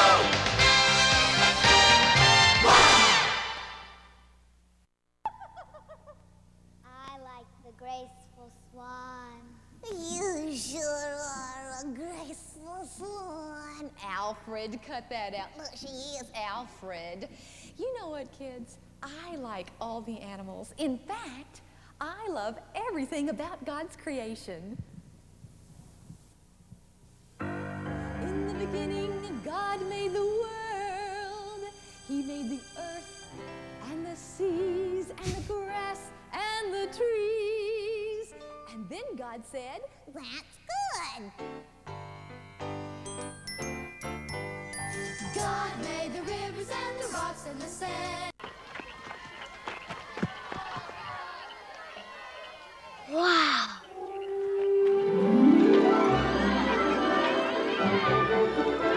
Okay, thanks everybody. That was a really fun little musical interlude. I feel like we covered a lot of the classics. So I hope you all enjoyed. Should we get into Mailman Dave in There Goes a Mail Truck? Does that work for everybody?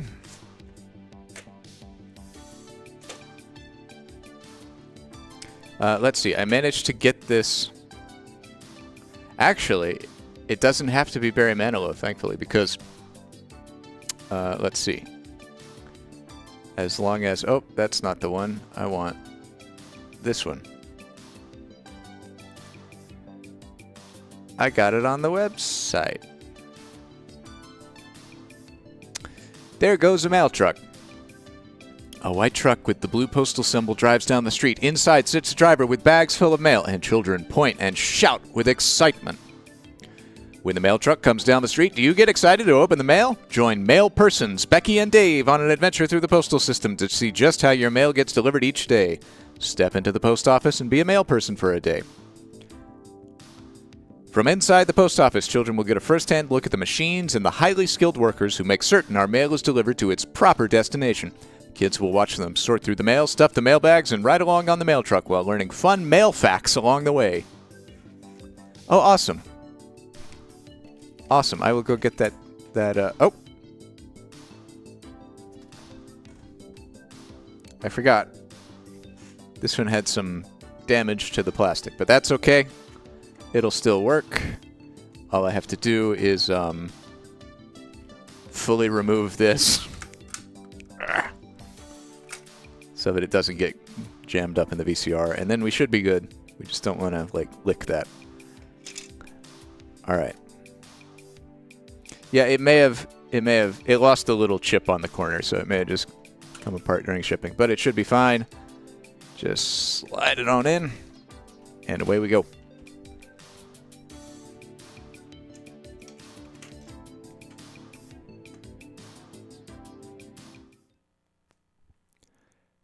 There goes a mail truck. This says, so There Goes a Fire Truck has a copyright date of 1993. This one says 1999. So I'm not sure if it was made much later or if it's just a later reissue. I don't know how long Dave was doing this. They're powerful. They're trucks. Find out everything about how trucks really work. They're trucks, you don't say. We check it out. Learn how a bulldozer rips down huge buildings. Look out as a monster truck smashes a car. And watch a parachute stop the fastest dragster. Get behind the wheel to find out what it takes to do the job when a fire truck races out on a call. The mail gets delivered around the world, and a train travels across the country. All aboard! If it moves, you'll see it. From working trucks to monster trucks. I love this stuff. Bring home all your favorite Real Wheels videos. And be sure to look for these new titles, available now only on video.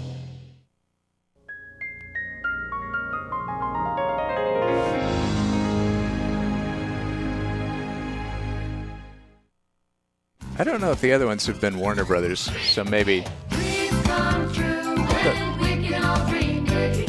So let's go with the show. We all dream big. We can dream about the animals. Yeah, this is different. Powerful machines. Awesome like you've never seen. I think Warner Brothers bought Dave at some point Have somebody clap your hands. and added this very strange theme song. Many things to see and do. And all you have to do is dream big. Dream big. There goes the mail. They were kind of de-emphasizing the truck angle, I guess. The mail.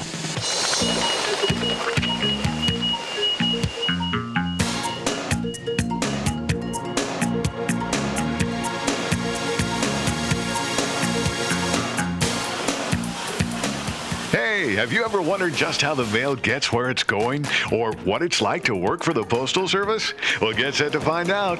Because there goes the mail.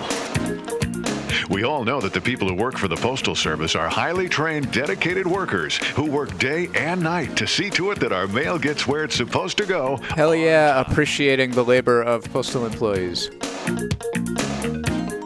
They're like people. They do a job. Sometimes the mail travels by truck, sometimes on a train, sometimes even on airplanes. It's a serious, complicated business getting the mail through. Hi guys, I'm Letter Carrier Dave. And I'm Letter Carrier Becky, but we're not the real letter carriers. No, but the post office has given us permission to pretend for the day so we can all find out how letters get from us to you to us, and from here to there. I got a letter right now we got to mail. Well, now you can't mail it without a stamp. Very important. That's right. A proper address, return address, and a stamp. And we're ready to go. Hey, where does it go now? Wait just a minute. We don't have any idea where it goes after it goes in this big blue box, do we? No. We don't know. Let's go find out. The mail starts its incredible journey when the carrier collects it from a box like this. Oh, hell yeah, that music. It travels in a big truck to a place called a... I really love Dave and Becky's These are commitment. very big buildings with all kinds of computers and electronic gadgets that help the people there sort the mail and send it on its way. Their high-energy children's acting is very sincere. If it has to travel a long distance after it's sorted, it sometimes goes to the airport, where it's put in big containers and loaded on an airplane. God, they tasted so bad. Sometimes it travels by train. I always was really disgusted by the taste of postal glue. City, it's loaded on trucks and taken to your local post office. I still hate it when I have to lick an envelope. Sorts it again, so it's ready for delivery to your house. I think there should be more things in our daily lives, though, that we activate by licking. Like, why don't you have to lick your phone to turn it on? Why don't you have to lick Instagram to open it? Mail carrier Becky and mail carrier Dave are about to get their first assignment. It would really make you think about your social media addiction. Make you pause if you had to lick your phone. Postmaster, that's our new boss. Hi, I'm Postmaster Dave. Hi. Here, Becky. Hi. There, Carrier Dave. How do you You do, guys are a sir? little bit late today. That's okay. just a little First day. bit. That's okay. Did he say he's Postmaster Dave? I'll be working with you all day today, and I'm looking forward to training you too. As you can see, I brought you a brand new LLV to deliver the mail in later on. LLV. I can't wait to drive that baby. Oh, boy. Okay, hold on. There's a lot to learn before you actually get to deliver the mail. The first thing we're going to learn this morning is how to case the mail. Case the mail. That's right, case the mail. Yeah, we know how to do that, right? Yeah. Case the mail. Case the mail. Yeah, we can figure it out. Come on. Okay, you two, this is what casing mail is all about. Postmasters General Comes in in the 90s were Anthony M. Frank, and from there it comes to each route. Marvin So all you Runyon, have to and do William is Henderson. Very simple. You match the addresses up with So the this street guy is not numbers the and house numbers. federally appointed Postmaster General. He's just a postmaster. I think we got it. Let's give it a try. Okay. It's very simple. Dave, you work at this case. Okay. Becky, you go to the next case. Yes, Okay. sir. When you get through, just load it in the hamper here. Oh, okay. Let's see. This is, right there. That's it. Yeah. Well, here's another one. Let's see. Where's this one go? Let's see. No, that's harder than I thought. Ooh, look at Becky. She's really going to town over there. Wow, she's really good at this. Ooh, look at her go. Look at her go. Look at her go. I think I'll try something fancy. Ooh, look at her go. Wait a minute. Oh, what's this? Pretty interesting. Wow, look at that. Whoa, look at that. I think maybe I ought to order one of those. Whoa. Yes, sir, I'll get right back to work. No problem. I got to take this more seriously, obviously. I got to get back to work here. And there it goes, and then there it goes, and then there it goes. Look at her go. She's still going at it. Wow, she's going faster than lightning. Whoa, Becky's good. Becky's good. And there it goes, and in there, and in there. I like how this is his internal monologue, but he is omniscient and can see what Becky is doing. Boing. That's fun. And once the mail is all carefully sorted into these slots with individual addresses, it's then grouped together and banded like this, loaded in the box. Then we take it out to the truck, and it's ready for delivery to the individual houses. Yeah, I'll do the rest of this stuff tomorrow. I want to drive that truck. Hey, Becky, aren't you done yet? No. I want to take this stuff out to the truck and get started. Hurry up.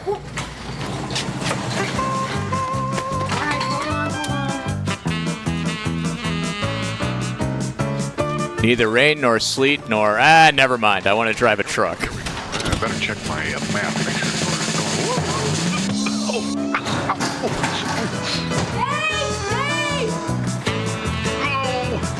I'm in here, Becky. Becky, where are you going? What are you doing?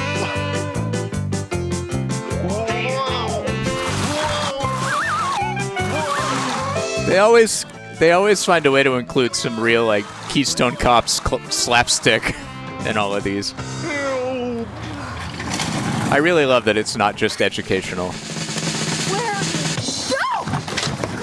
Dave, what are you doing in there?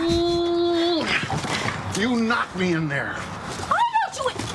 Hey, I didn't even know you were in there. I'm just trying to catch the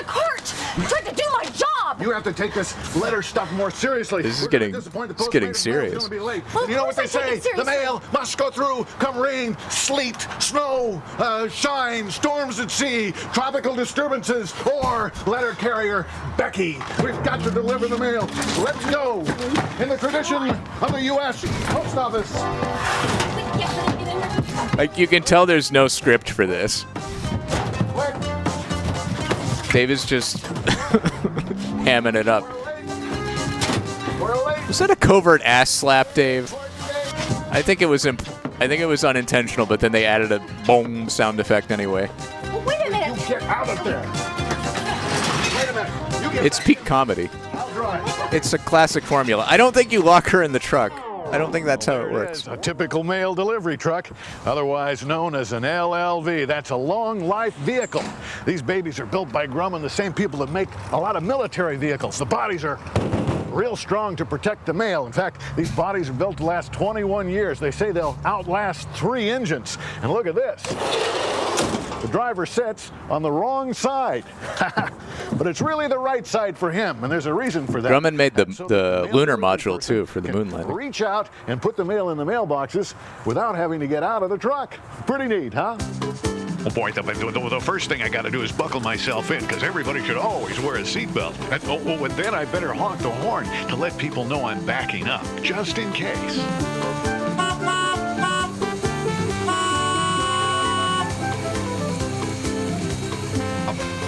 And we're off to deliver the mail. Oh boy. I love MIDI Brazil.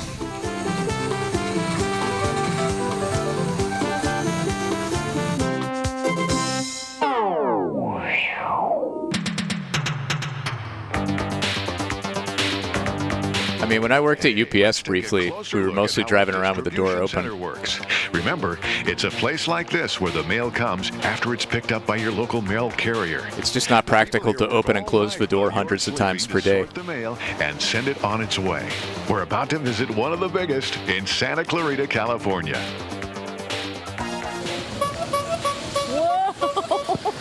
Whoa. I guess I better practice my driving skills. You know, after the mail leaves the local post office where it's collected, it comes to a place like this. This is a processing center where the mail is sorted. This place is so huge. Think about this. You could fit 17 football fields inside of it. Ooh, it's very, very big. So big, in fact, that they gave us this electric cart so we can get around without having to walk. And a map. I see that map. According to this, the first stop is the DPRC. The DPRC. What's that? I don't know. But according to that, first stop Democratic through those People's doors, so Republic come on along. of the Congo. Whoa.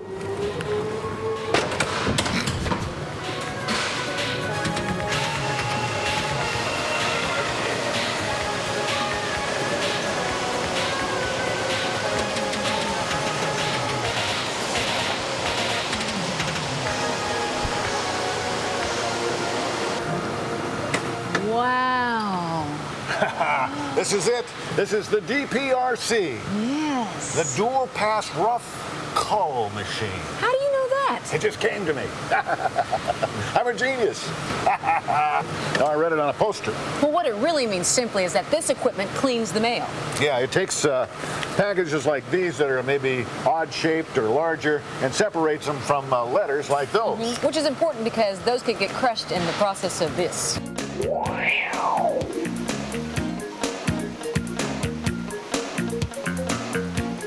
After the letters leave the DPRC, they come to a machine like this. It's a stamp canceling machine.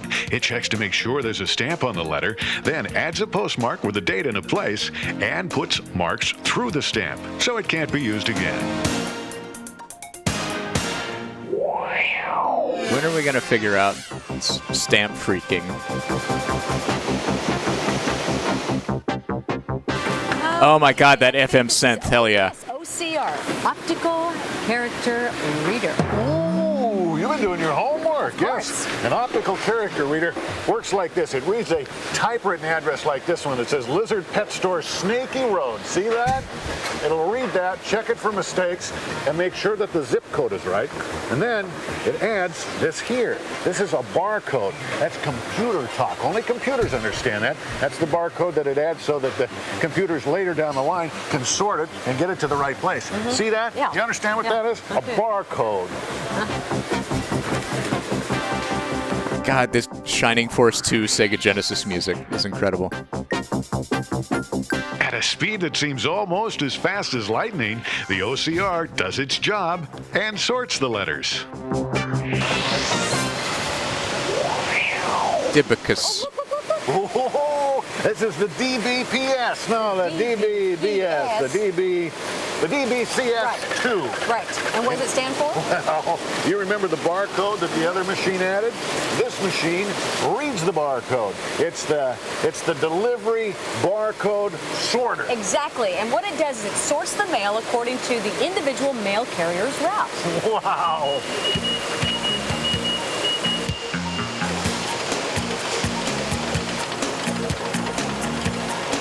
It is impressively fast. These machines have to be very precise. Oh, look at this. This is the C-O-N-E. C-O-N-E. Cone! It looks like a cone. They call it a cone. Finally, something that... I'm sorry. Just how excited they are about cone. Oh, look at this. This is the C-O-N-E. C-O-N-E. Cone! It looks like a cone. They call it a cone. Finally, something that makes sense. This is where they sort the big packages. Well, we've seen the DPRC. The OCR. The DBCS. The C-O-N-E. Hey, I think it's time for a BLT.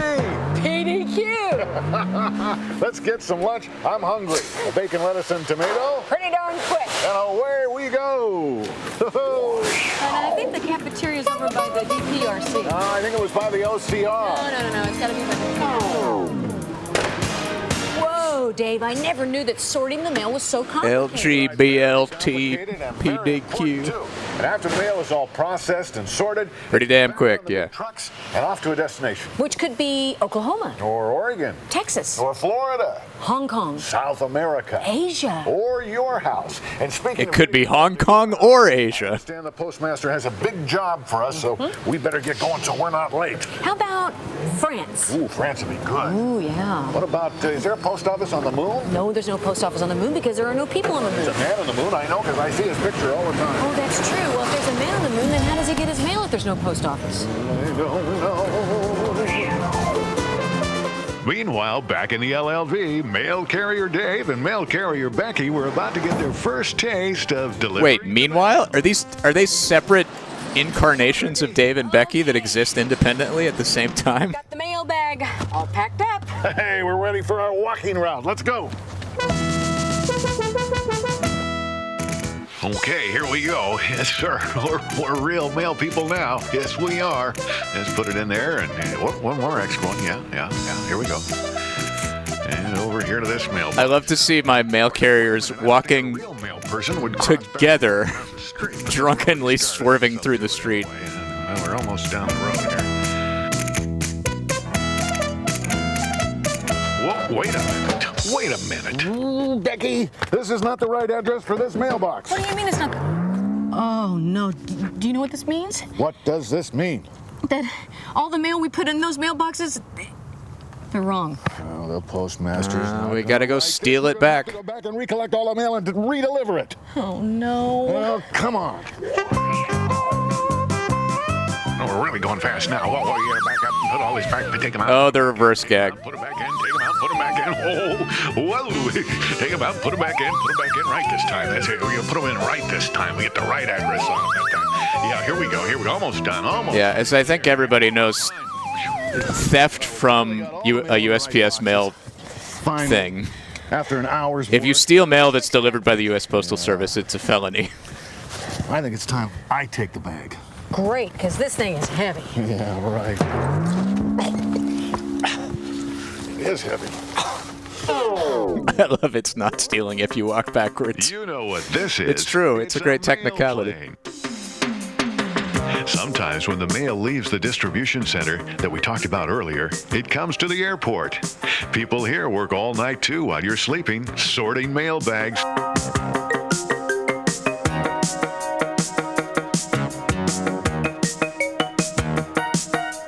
Dell. Dude, somebody's getting a Dell.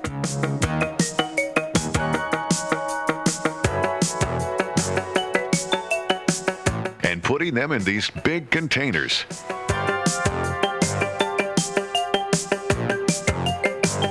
They're loaded on airplanes by these big machines.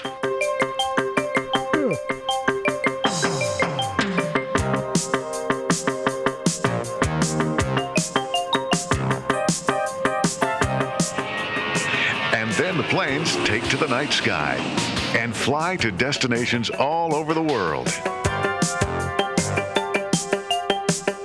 It's usually still dark when they land. Then the big containers are unloaded and the packages are set on their way.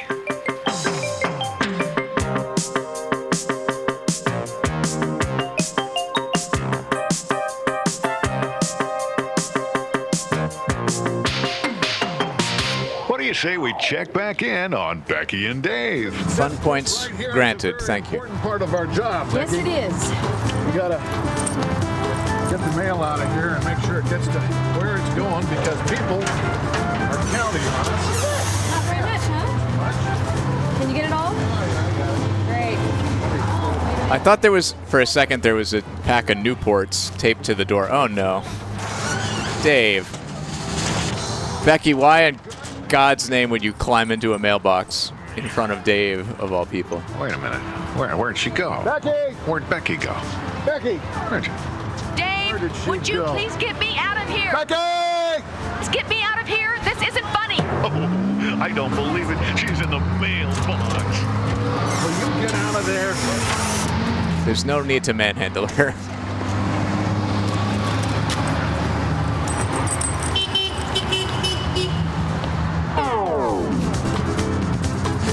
I do love the absurdity of it.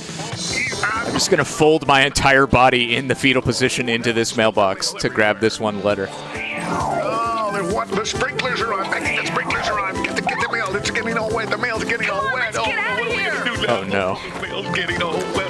Oh, would you watch where you're going, please? Right now, what are we going to do? The mail's all wet. No, I don't think you should have it all. If you keep this, if you have this, when I get one again.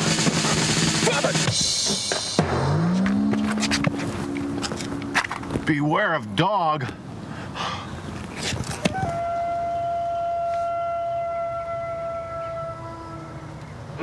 I'll just climb over the fence here and get in here and get Just this. do some light trespassing. Oh, it's a dog. I gotta get out of here. Whoa! Oh, no, it's my hand. God, Dave is terrible under pressure. I know. It's the old fishing trick. Yeah, it's the old fishing pole trick. There, I got it. All right. I outsmarted that little. I really want to see Dave, like, join the U.S. Marine Corps. Now, where'd that dog go? I want to see amphibious landing Marine Dave. I don't think he would do well. The Postal Service has been an important part of our country since the very beginning. Without it, business and commerce would come to a complete stop.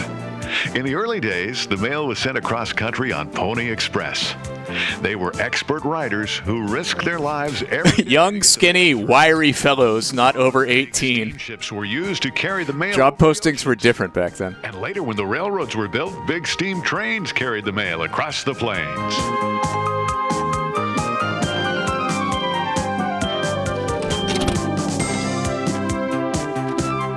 But the most important part of the mail service has always been the dedicated mail carrier who delivered the mail come rain or shine. Not too long ago, airplanes, old ones like these. Yeah, it is practical. Today, modern jet planes see to it that the mail gets where it's supposed to be on time. Meanwhile, back on the mail route, things were getting interesting. Come on, Dave. Hey, look. I told you if we climbed this tree, we'd have a perfect view of the whole backyard. There's the bag down there. Yeah, she's got her USPS standard issue binoculars that every mailman carries. I can't really see anything through this. I mean, everything seems so... You've got them backwards. Oh, okay.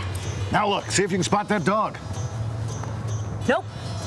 Coast is clear. No. All right, here's what I'm gonna do. I'm gonna hang upside down on this branch and see if I can reach that bag down there. I want you to hold my feet. I love how Dave is wrong. Once I grab the bag, okay? Okay. All They right, were backwards the second time she looked through them. All right. Get down there. You got me?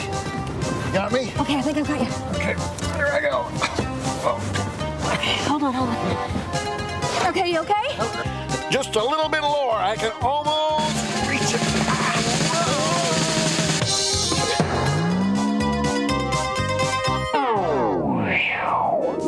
Now let's take a look at stamps. Stamps have changed the way they look a lot over the years, but one thing has remained the same.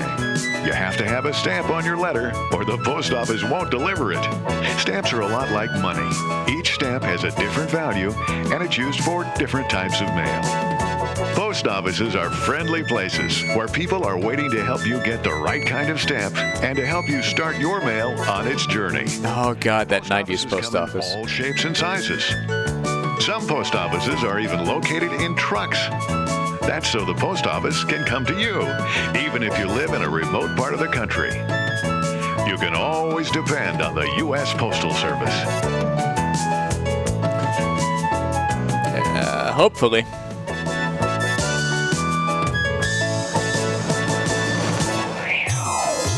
Let's check back in on the progress of mail carrier Becky and I Dave. think I'm gonna have to resort to going up on the roof, Becky. The roof? Are you sure it's safe? I'll go up on the roof. You hand me this rake, and I can hook the bag with the end of the rake. Good idea. Okay? Okay. Now help me up here. All right. Hold on. All right, here I go. I'll get that bag. I'll show that dog. I'm not gonna let a dog show me up. I'm gonna get that bag. I can't let the postmaster down. That's for sure. All right, here I go. Whoa, here I go. Climbing up the roof. Yeah, almost there. Here I go. Okay, I'll just lean over here and right over the edge. There's that bag down there. Okay, now I just have to reach down and grab it, stretch a little further, and whoa! Ouch! Gotta get the bag. No sign of the dog. I gotta get the bag. Oh, there goes the tank. Sounds great. I can't up the mail. Oh, there's that dog. Oh no! I gotta get out of here. Hurry! Almost made it. I got the bag. That was a close call, huh? Yeah. Come on, sweetheart. Peaches, you're so cute. Come on, Peaches. Come on, my sweet little puppy. That was the big mean dog. Well, he looked me close up. He had a big bark, very big bark. Ruff, ruff. It was a big bark, Beck. You heard the bark. It was a big bark. It was a big bark.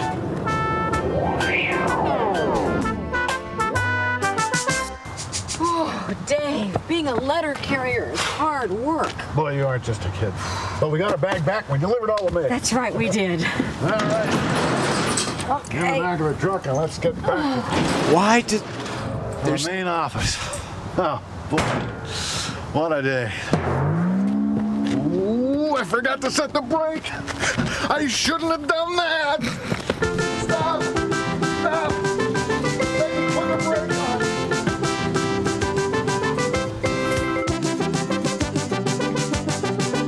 Oh boy, I made it. Phew.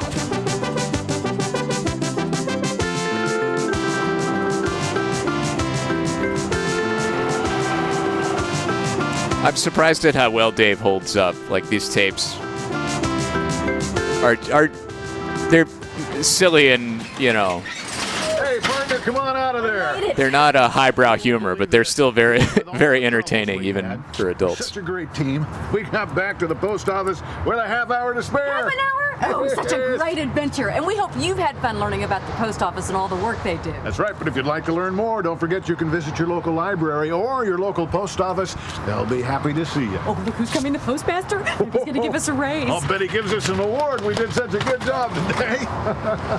Okay, you two, look what you forgot this morning. Forgot? All this mail. Oh, no. And you've got about 30 minutes to deliver it in. 30 better get going. to deliver all this mail? Oh, no. Well, we better get going. See you next time. Let's load it up. 30 minutes.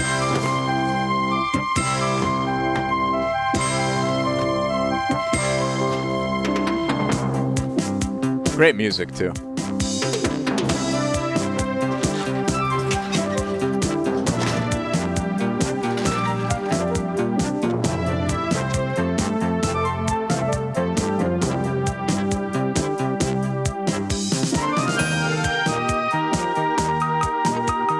Give it up for Dave Hood.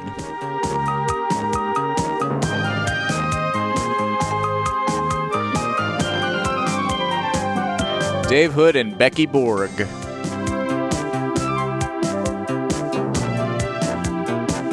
Rad Corn, responsible for field audio.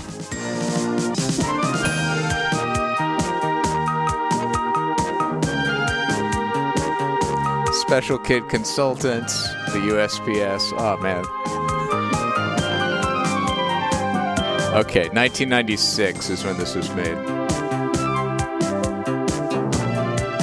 And that was the Van Nuys post office. Okay, I've been there.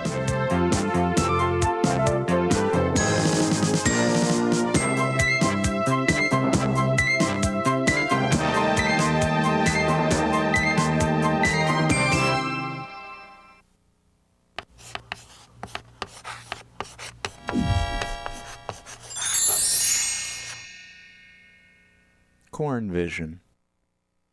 That was very cute. I hope you all enjoyed There Goes a Mail Truck with Dave and Becky. So, I think we've learned a lot, and we've had a nice, fun, entertaining, high-energy palate cleanser. How about something chill?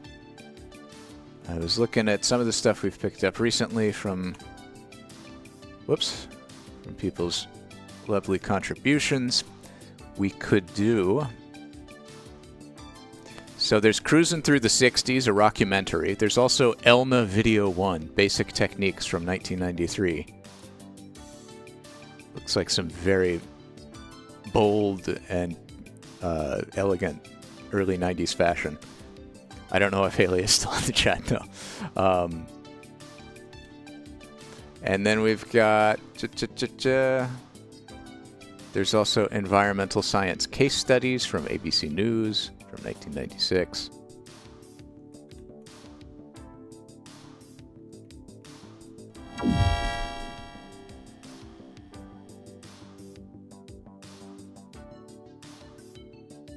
Oh, there's also Vanishing Wilderness. We could do Genesis, perhaps. Let's see. Oh yeah, Mystery Tape Oliver Peen. That's probably not what that says. Also, that tape is gross.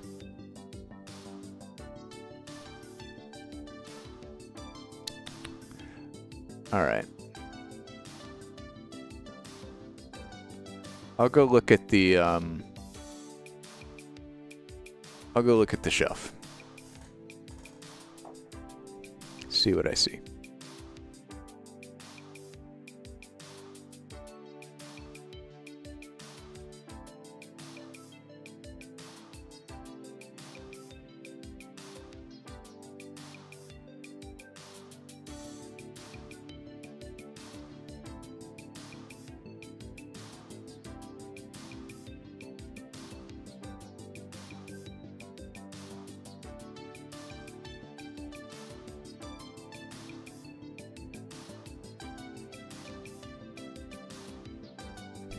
Okay, we got a few choices.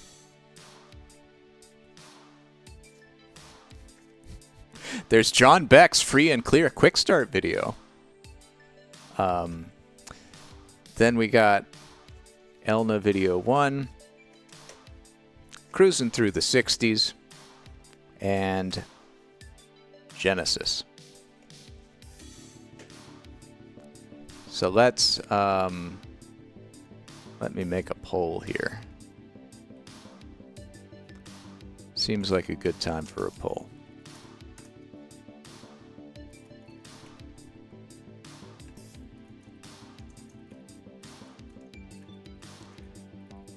Cruising Through the 60s is 30 minutes. Genesis is 90. Elna Techniques is what? Short. I don't know exactly how long. And then we got free and clear, quick start, home, make money. All right, poll is up for 1 minute. Get your votes in.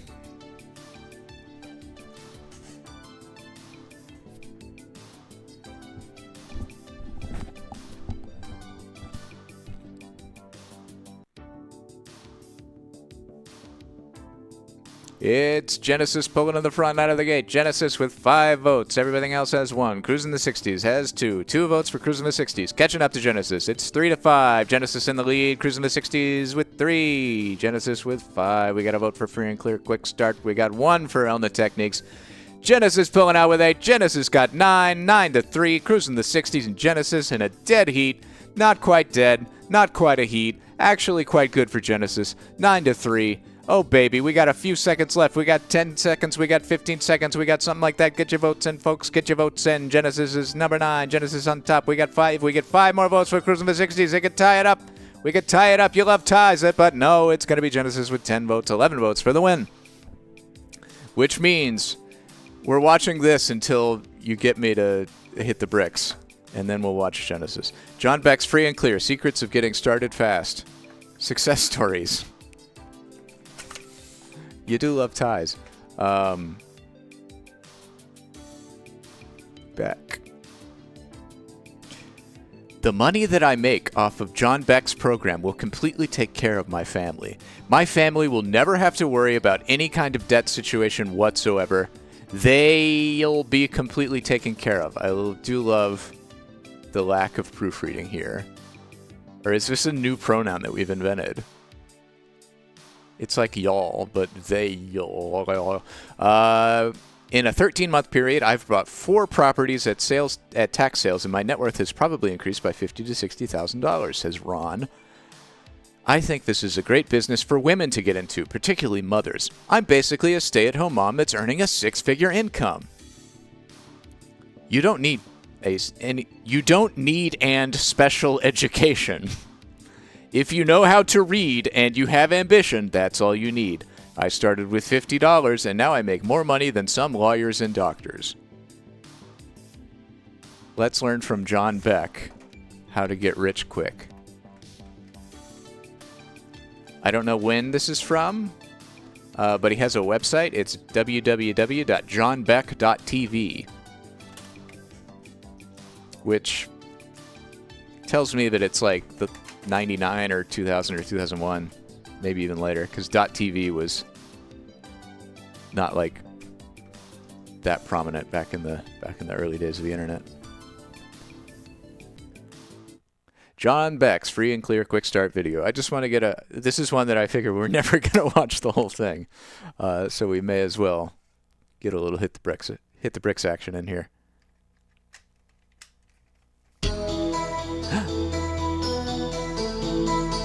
Don't worry, it's just getting started fast. It's not getting rich fast. It's not like this is some kind of scam.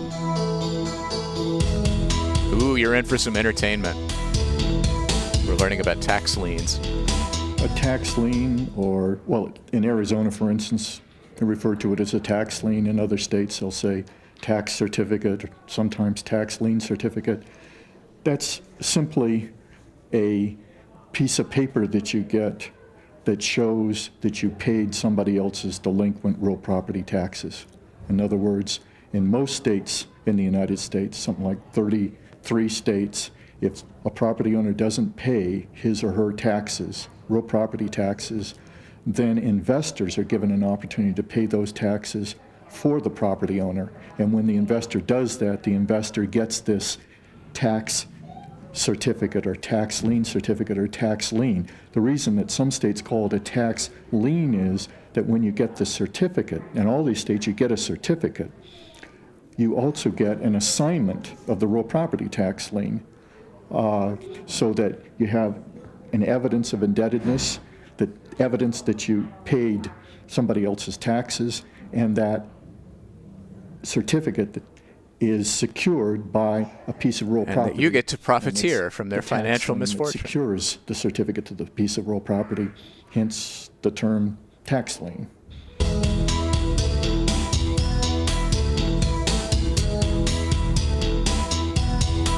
This is such a bad tape. That relates to I thought we were going to get like some sort of taxes. Bold claims about how rich we can be, some sort of charismatic presentation. They just filmed this guy answering basic questions. I'm going forward a little bit. We'll see if there's anything worthwhile, and then we will hit the bricks. Let's see, up to 5 minutes. Sometimes we watch things that are boring, and that's fine with me. I don't mind being bored sometimes, or, you know, multitasking my entertainment. But when it's a scammy, like, how to get rich tape, they really got to grab you, like they should. It's just a low-quality tape if they're not hooking you. This was like the early 2000s, so there were enough like FCC rules that meant you couldn't just make super bullshit claims bold-faced like you could in the 80s. Some of those old get-rich tapes from the 80s are fucking wild.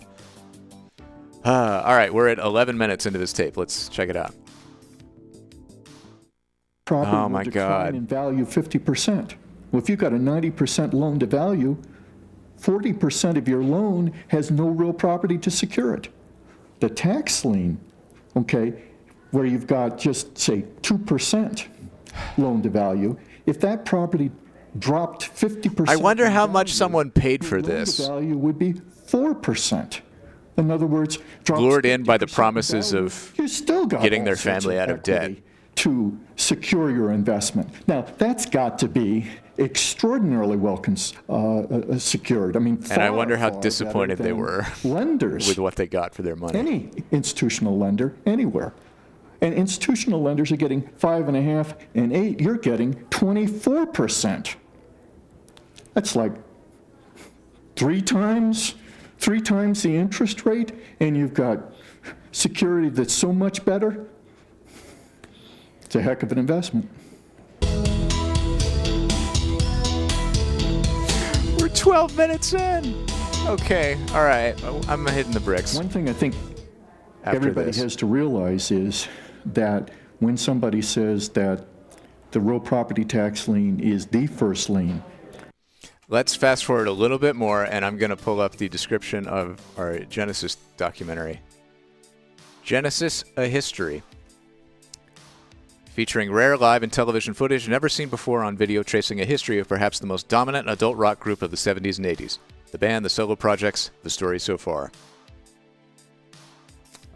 Featuring all these fine Genesis tracks, including The Lamb Lies Down on Broadway, including some Peter Gabriel solo hits like Salisbury Hill, Biko, Sledgehammer.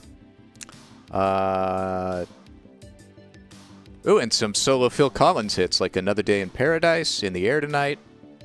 Yeah. Genesis are Phil Collins, Tony Banks, Mike Rutherford, Peter Gabriel, Anthony Phillips, and Steve Hackett.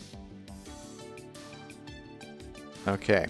The best of British films and television limited and hit and run music productions. That's going to be great. Now back to this guy at 21 minutes in. Rates of return. 16% in Arizona. 16%'s one of the lower rates of return, but it's very high, 24% in Iowa. And then other situations where there's penalty returns, where your annualized return can go over 100%. Why so much? The reason's very simple. I use Iowa as an example. The Iowa legislature passed a law making the interest rate return 24% for one simple reason. They figured that the 24% is going to get the property owner to pay the taxes on time, and if the property owner won't pay the taxes on time, the 24% is going to get investors to pay those taxes on behalf of the property owner. So I've talked personally with the treasurer of Polk County, which is the Des Moines Metro. Treasurer. All right, we're done. We hit the bricks. No one even had to twist my arm on that one. That was just, well, thank you to John Beck for sharing these, this free and clear secrets of getting started fast. Getting started with what there were no secrets. There was no instruction. All right, from Polygram Video, Genesis, A History. Don't know what this is going to do to the VOD, but good Lord, I have not been publishing VODs for a while. There's quite a backlog. I'll get to them someday. Polygram presents Genesis, A History. Don't sue us.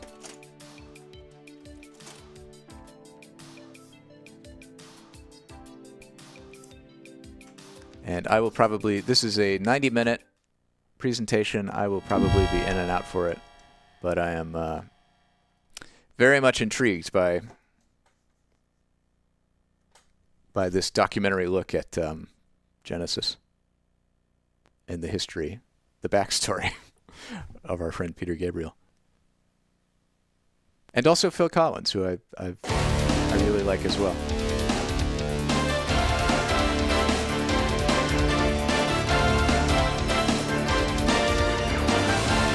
This is from 1990.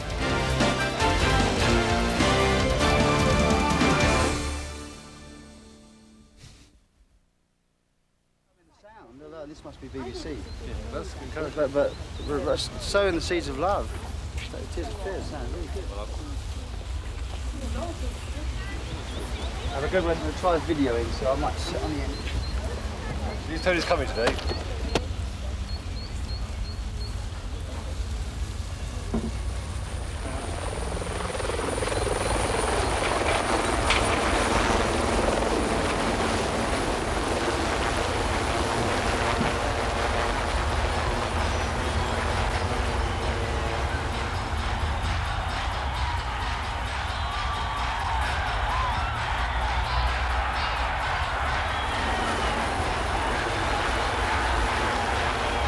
This is Phil Collins flying over his adoring crowd in a helicopter. I love it. When did Easy Lover come out? Oh, 1990. Oh, no, wait. 84. Yeah.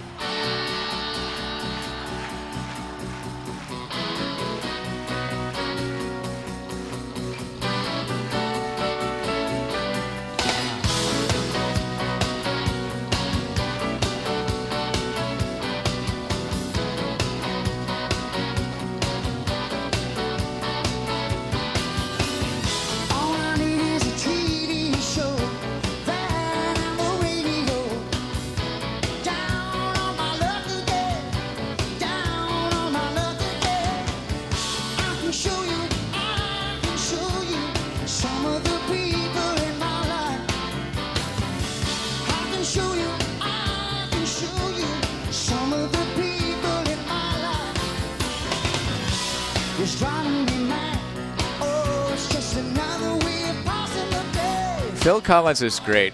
He's not, I think, as like sex symbol-y as Peter Gabriel, but he really came into his own as a frontman.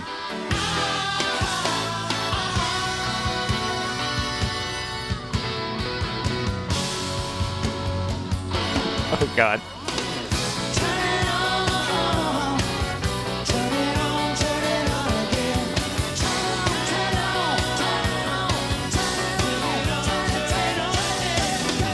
Oh no, tape.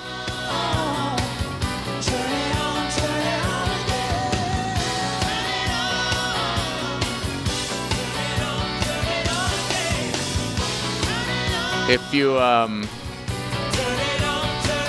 if anyone's interested, you can go to that URL and see the scan of the back of the box, which has a list of all the tracks, apparently in the order in which they appear.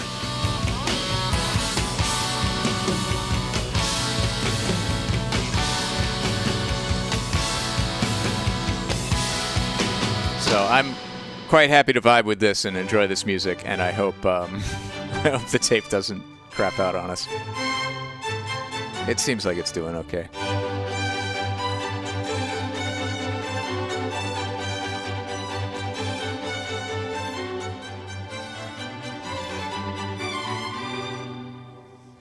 Oh, cricket.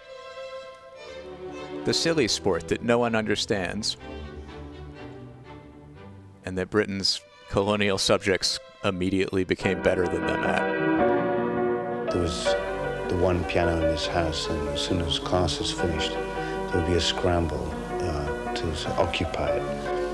You could sometimes reserve it, but often it was just a free-for-all. So I used to crawl through the food hatch sometimes to see if I could beat the others. Peter and I in particular used to play together. We used to play old soul numbers in the main, Otis Redding stuff, Wilson Pickett, things like Benny King. And I don't know, I always thought Pete had a great voice for that kind of material. I mean, he always wanted to play the piano as well, actually, you know, but I managed to get there first, so I did that.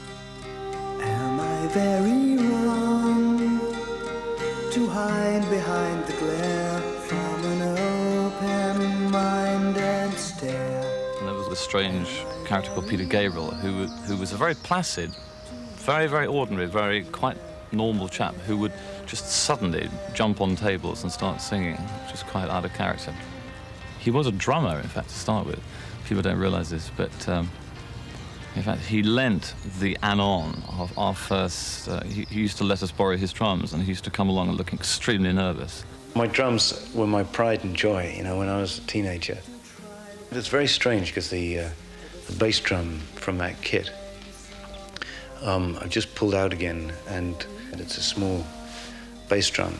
Has a really great, very hip sound. I was banned from playing the guitar throughout my entire career there. I'm not quite sure why. I guess maybe at that stage, pop music was a sort of a symbol for the revolution that was about to overthrow the establishment and bring the country down.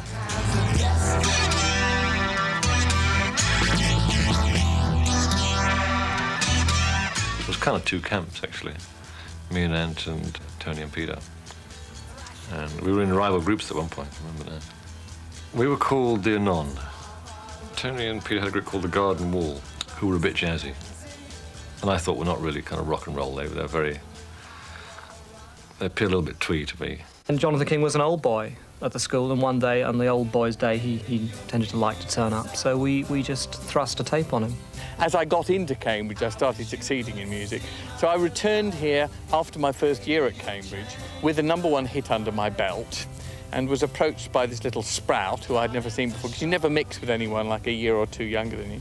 And he gave me this tape, so I said, "Who's it by?" And he said, "Oh, but I haven't got a name yet." So I listened to it foolishly, which was a mistake I would never make in these advanced years, and thought it was absolutely fabulous, because I thought the guy had a great lead voice, and they were really interesting songs. So I named them Genesis, recorded them, and I might as well leave now.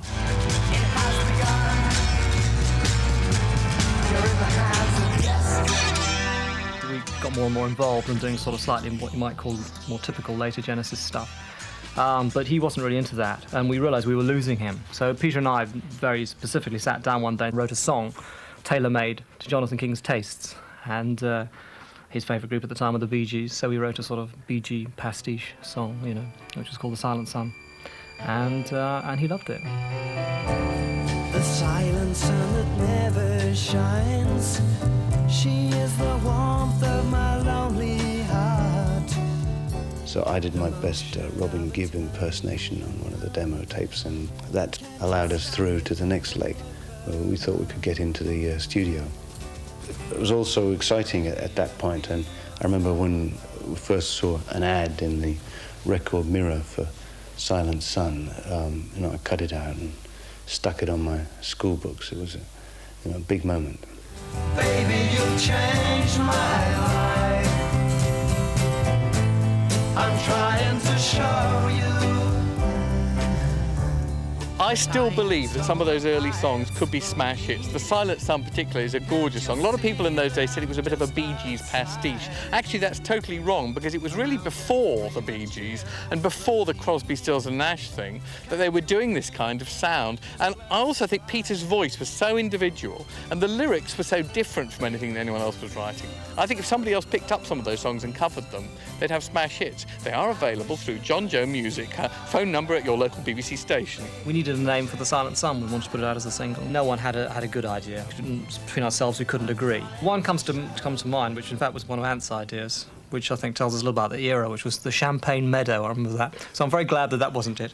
I think I've got a soft spot for Jonathan, I think, because looking back, I mean, to make a record now, a single or a few tracks, is not a big deal. In those days, to make an album for a bunch of guys who were at school, sort of 15, 16, 17, and couldn't really play very well, to go in and get a record deal, it only 3 days to make the album, was actually quite an achievement.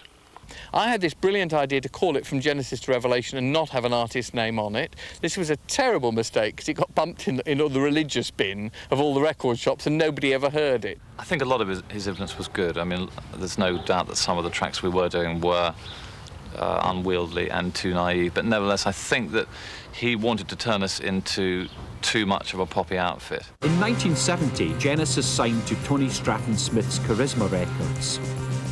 He paid the band a wage of £10 per week and took a very close interest in their career, encouraging Genesis to develop their live act. Tell me my life is about to begin. Tell me that I'm a hero. By the time we came around to doing Trespass, the second album, we'd done a certain amount of live playing, and we'd written loads and loads of material, and the whole idea of the band had completely transformed from being a band that was trying to have a hit single to a band that was trying to do something adventurous musically.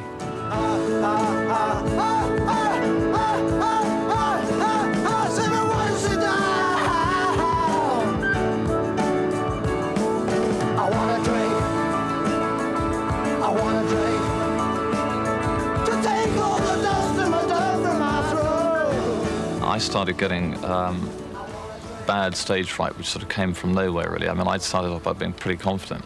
In fact, at the start, Peter was the one that used to be really quite... I mean, it seems extraordinary to think at one stage that one of the roadies was going to have to do the announcements because Pete just couldn't handle it at the beginning. Eventually, I got physically sick. I got bronchial pneumonia, and the doctor advised me to clear out. We thought that if one of us left, we couldn't carry on.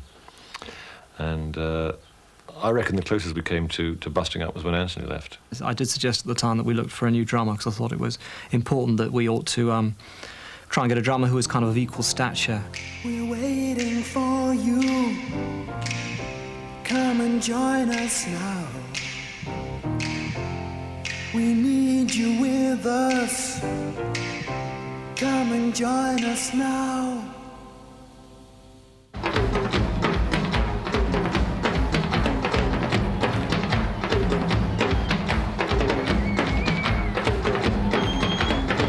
Do you remember the first time you met Phil and what was he like?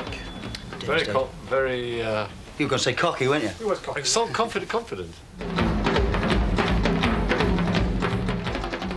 I thought this is not what I'm used to. I've never been anywhere like this before. And because they had the grand piano out on the patio, there was a sunshade for you to put your drums underneath. There was a swimming pool, and I was early, as usual. And one of the guys said, why don't you just go and have a swim? Well, we've got 10 guys ahead of you, so why don't you just go and have a swim? So I went and had a swim. Meanwhile, I was listening to all the other guys audition because it was open air. It was in the back garden. So by the time I came out to do my bit, I knew all the pieces. I knew all the audition pieces. And I waltzed through it. Where he sat down at the kit, I knew he was a good drummer before he played a note.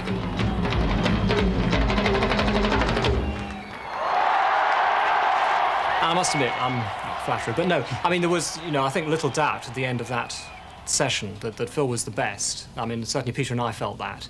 And the rest was so terrible. Split decision.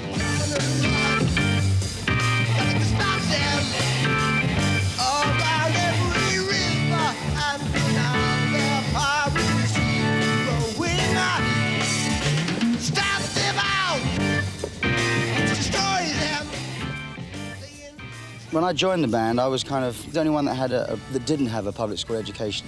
I was the grammar school boy. Actually, stage school, really. I mean, I stopped going to grammar school when I was 14 and went to stage school. Dad, you said I could have a cow of my own. Can I have this one? Oh, now, hold on. I'm in one of our herd. You said I could choose. Yes, you did. That's right, Dad. So I was kind of class clown, and when I joined the band, there was an awful lot of friction that I guess came from the background that the guys had.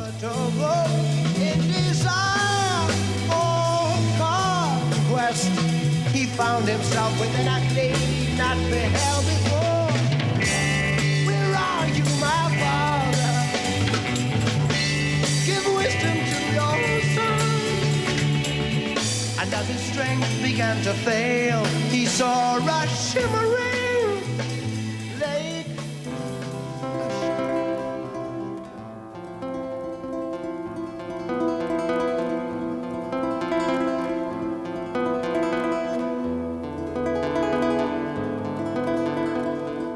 I must have spent a fortune on these 1 and 6-penny ads, you know, so I stuck one in that said, guitarist writer seeks receptive musicians determined to strive beyond existing stagnant music forms.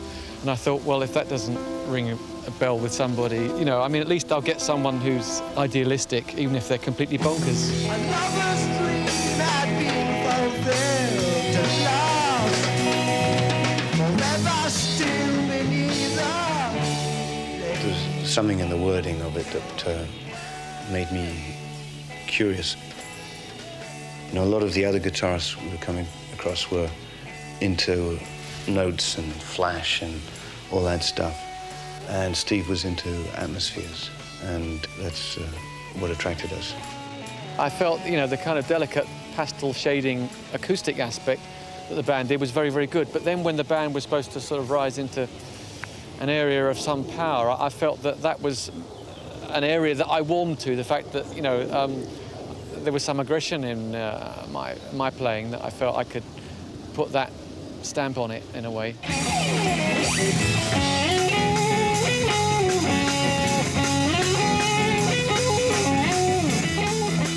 In 1971, the musically ambitious Nursery Crime was released. It was greeted with indifference by the music press and the public, and Genesis had to accept second best as their stablemates Lindisfarne had a #1 hit with Fog on the Tyne. But unexpectedly, Nursery Crime entered the Italian top 10, forging a special relationship between Genesis and their Italian fans that has stretched to this day. At the time, the album didn't sell particularly well, so it's only in retrospect, or it's only as an archive item that it became a heavy seller, apart from one territory, which was Italy. Well, you folks agree with that one? We like audiences that sit down and listen to the music rather than get drunk and pick up girls and... Big ones. Big ones. Bogu de Kazuna. Kazuki. We like audiences that sit down and listen to us. And we like the words, the music, the arrangements, all democratic. Yes, oh yes, that's right. Yes, quite often. About 5, 6 or 10 times a week. And in those days, no one really liked us, apart from the Italians, so the more time we could spend there, the better, the more we were cheered up. Fantasy, I think. Where do you take the inspiration? Dove trovate l'ispirazione per I vostri testi? Well, the fantasy often comes... Quasi sempre l'ispirazione ci viene dall'anima. So what we do is we check out the reading of the song. Di qui, dalla lettura dell'anima che ascoltiamo con un orecchio.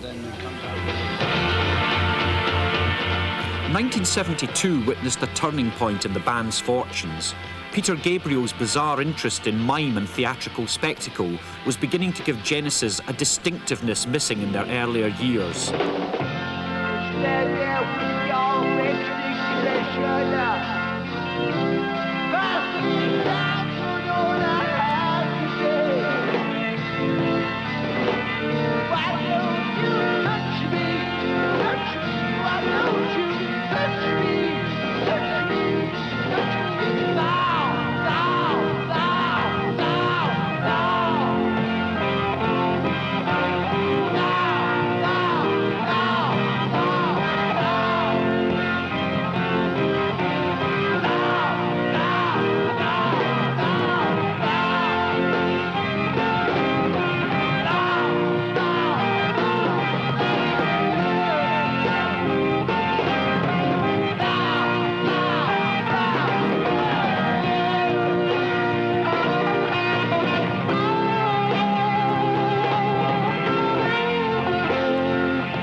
I mean, there was some encouragement in the early days. There was a few people who liked us, you know, as I say. And I think really what we were able to bypass a little bit, the fact that we weren't critically very well received, by the fact that I think Peter and his costumes and stuff started to get us a bit of attention, you know. When you first put on these sort of the dresses and foxes' heads and everything, and we suddenly started getting a picture in the paper, you know. The first gig I remember of that tour was actually in a boxing ring in Dublin. It's not the sort of place one would normally expect to go and perform in a red dress, but it was. I remember just the moment when I walked out with this costume on, and there was a real sense of shock and horror in the audience, and I thought, oh, this is good. Try a bit more of this.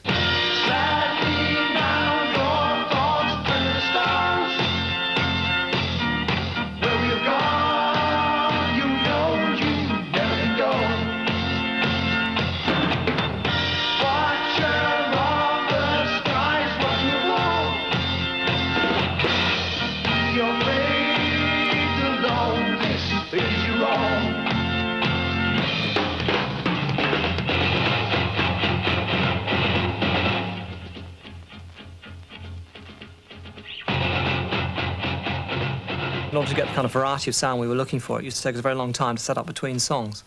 And so we used to, when we first went on stage, we had these sort of embarrassed silences. And I used to go crazy because everyone would look at me as the front man in these long pauses while these guitarists were sort of endlessly twiddling their tuning devices. So he'd start to tell stories, you know, which sometimes are totally irrelevant to the song. Within seconds, the entire clean, green, smooth surface of the park was a mass of dirty, brown, writhing objects. Old Michael continued to rub his flesh into the ground. This time he looked even happier, and he whistled a little tune. It went like this. Faster, Phil.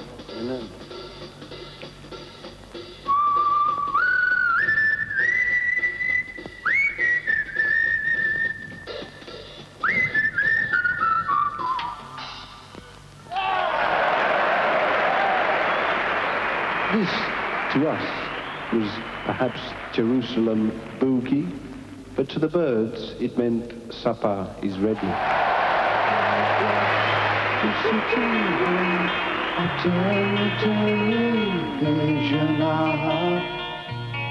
Sitting beside you, I look into your eyes as the sound of motor cars fades in the nighttime. I swear I saw your face change. It didn't seem quite right. Quite often when you're playing in a university bar, they have not the slightest interest in what these musicians are doing up on the stage, so somehow you've got to get their attention and hold it. Don't you know our love is true? Our production budget was about £20 a year, so it was very limited as to what he could do. A flower.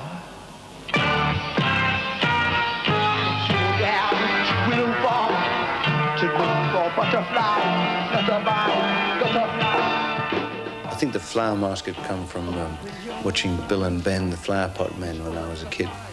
And Willow Farm, which was in the centre of Suppers Ready, was somewhere where I just tried to explore this unreal world of English subconscious.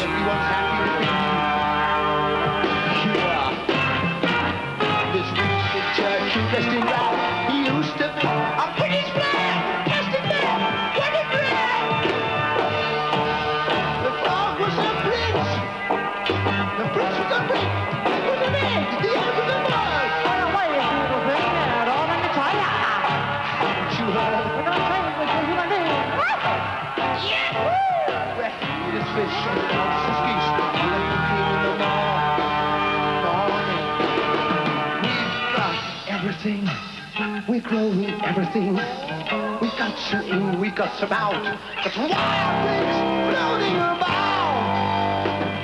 Suppers Ready was extremely important to the band because in a way, that was a sort of centerpiece for our ambitions in terms of writing, because, you know, whatever else was going on in the visual department, our central interest was always, and probably is still, the writing, the composition of the music.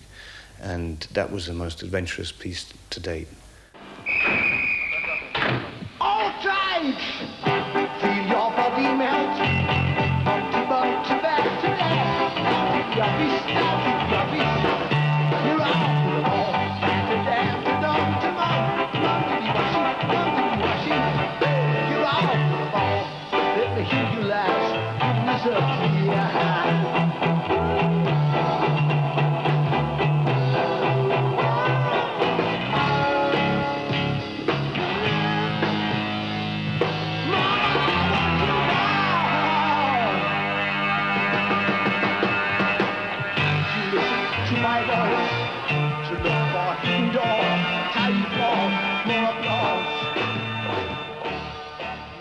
And now we'd like to take you a little further westward, agriculturally speaking, to where the sweet smell of freshly mown grass pervades our hairy nostrils.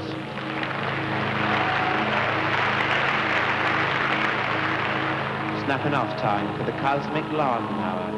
The band consolidated their reputation with the release of the lyrical album Selling England by the Pound.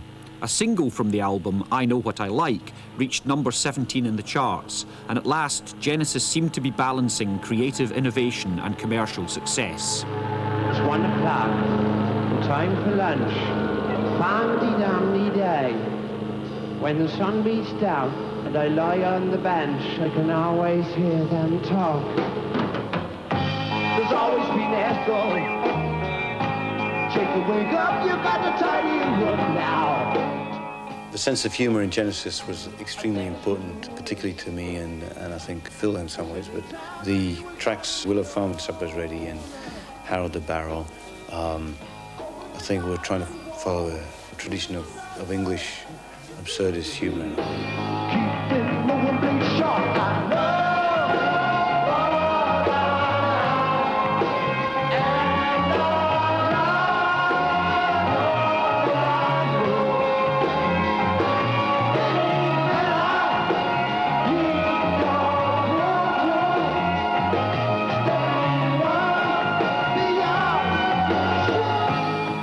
I Know What I Like, too, there was this sense, again, of looking at this sort of repression in the English psyche. And in the line, you know, me, I'm just a lawnmower, there's a sense of this guy, you know, grabbing hold of this lawnmower and mowing the hell out of the grass. Sunday night, Mr. Farmer called. Said, listen, son, you're wasting time. Here's a picture for you in the bar whiskey trades up to town.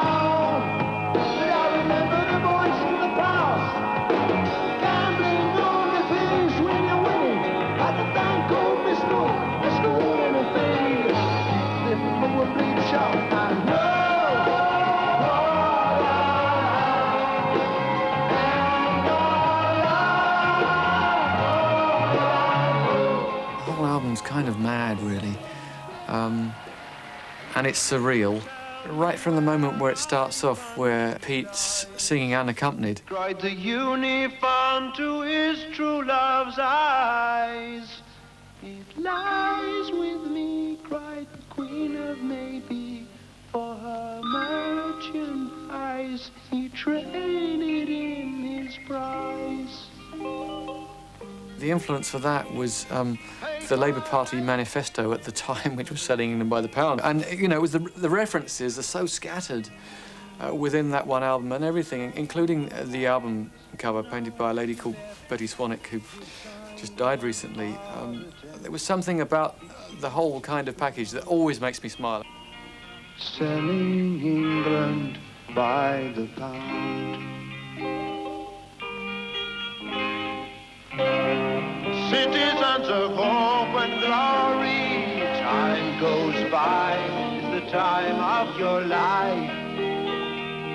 Easy now, sit you down, chewing through their wimpy dreams. They eat without a sound.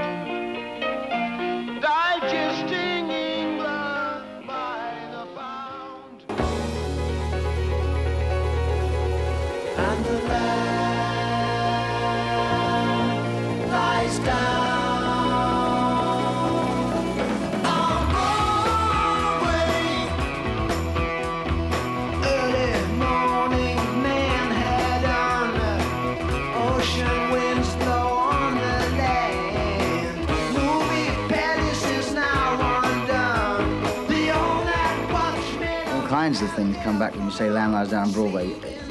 We did about 98 shows with it all the way across the world. We went to America before the double album had come out. Suicide, we played the whole thing to an audience of people who thought, what the hell's going on? Because Peter was dressing up in extraordinary costumes at this point. There's something moving in the sidewalk, Steve. I cringe at certain places now when I look back at it. Again, atmospheres were caught in some of the tracks. Something's changed. That's not your face. It's mine. We had these sort of slides behind us. We had three, a triple screen system of slides, which are about 1,000 slides, and they changed throughout the show. We did about 100 shows of Lamb Lies Down, and I'd say it probably only all worked. Well, it never all worked, actually. It came close to all working on about 4 or 5 occasions, and they were great. Unfortunately, every other night there was always something wrong. At the end of The Lamb Lies Down on Broadway, we used to have a little flash, and Peter used to appear one side of the stage, because the whole thing's about a split personality going. So Peter was on one side, and the dummy, dressed the same as Peter, was the other side.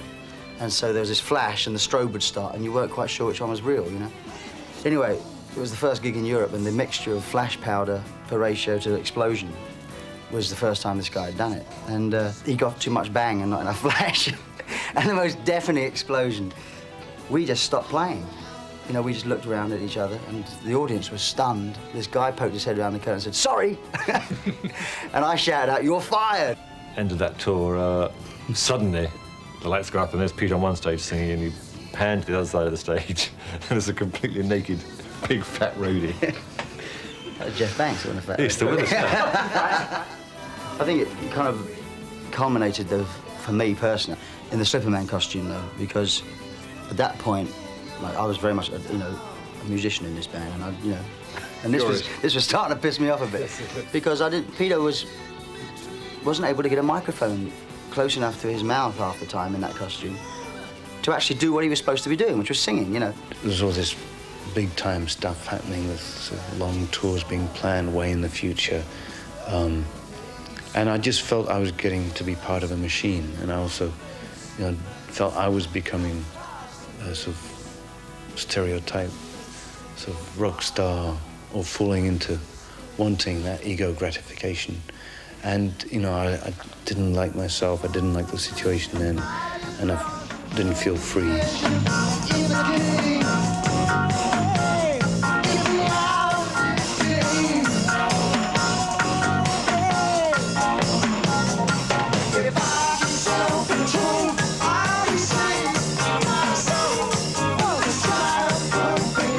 I had a call from William Friedkin, who was very sort of hot as a director at that time, just after The Exorcist had come out.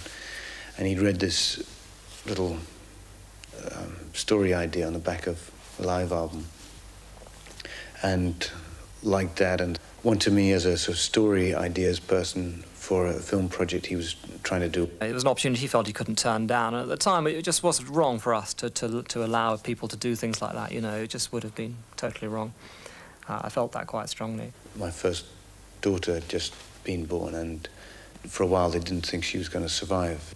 And it was during the making of The Lamb when the band were in Wales, and I was doing these crazy sort of 5-hour drives through the night, thinking my Hillman Imp, and it was sort of through these, I don't know, it was just, I was getting totally exhausted. But for me, there was no question about priorities.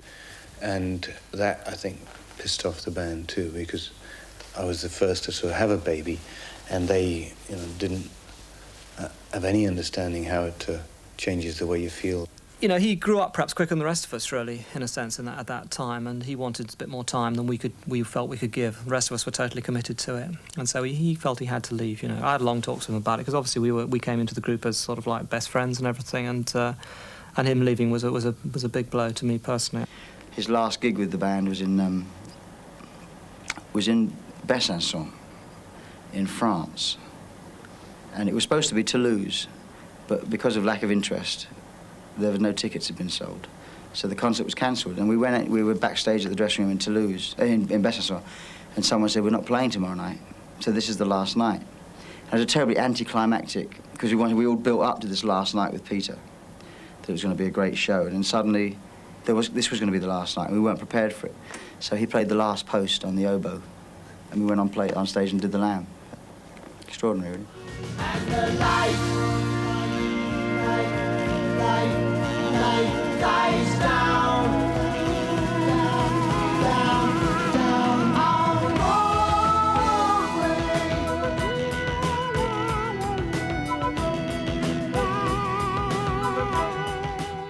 Gabriel's successful solo career has been a unique musical exploration.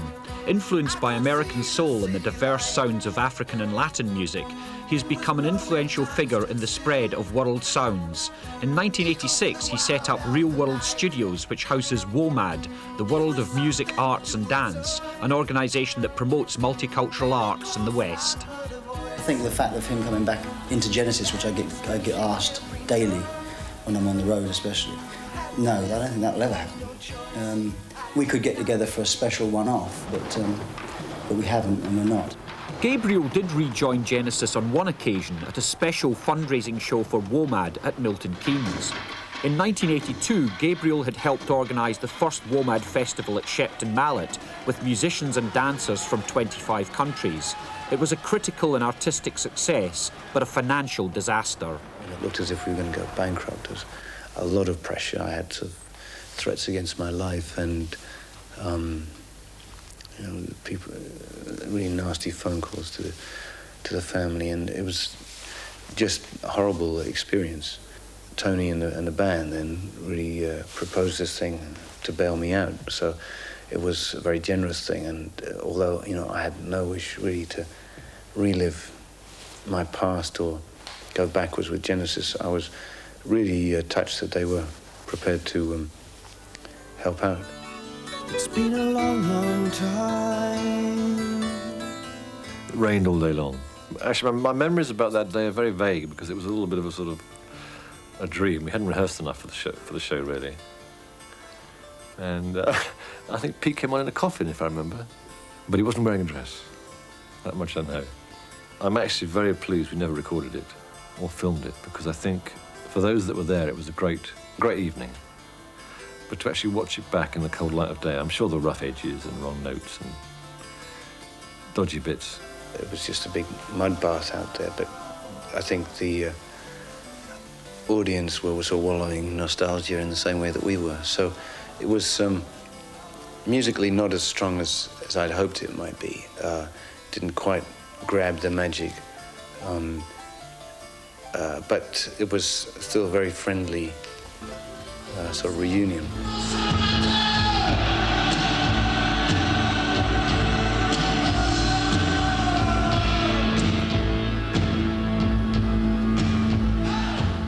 Despite his personal solo success, fans around the world still hope that Gabriel will return to the fold and rejoin Genesis.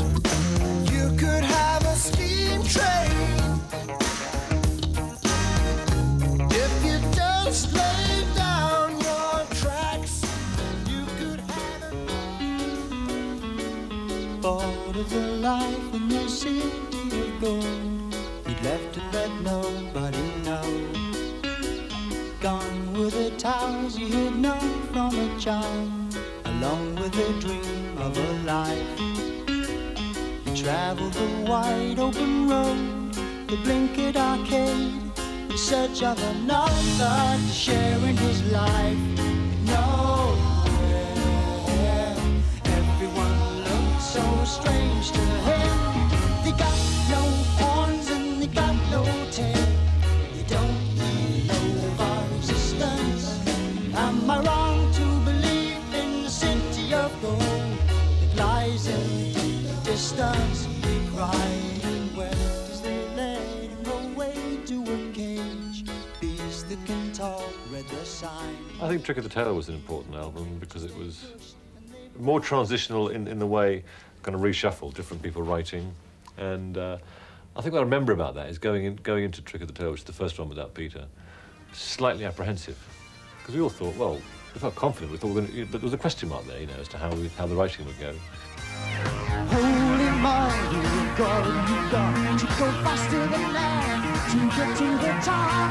Dirty old mountain of butter and smoke. She can turn you to stone. You better start doing it right. You better start doing it right.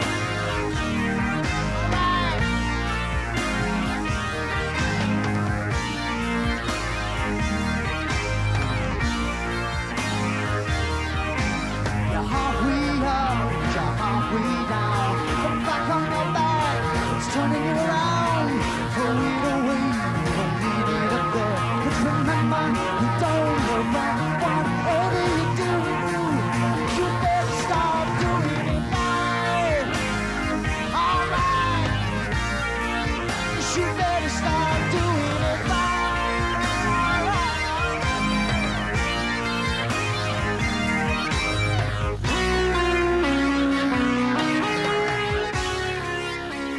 It seems so obvious now, doesn't it? You know, you had a singer in the group and everything already.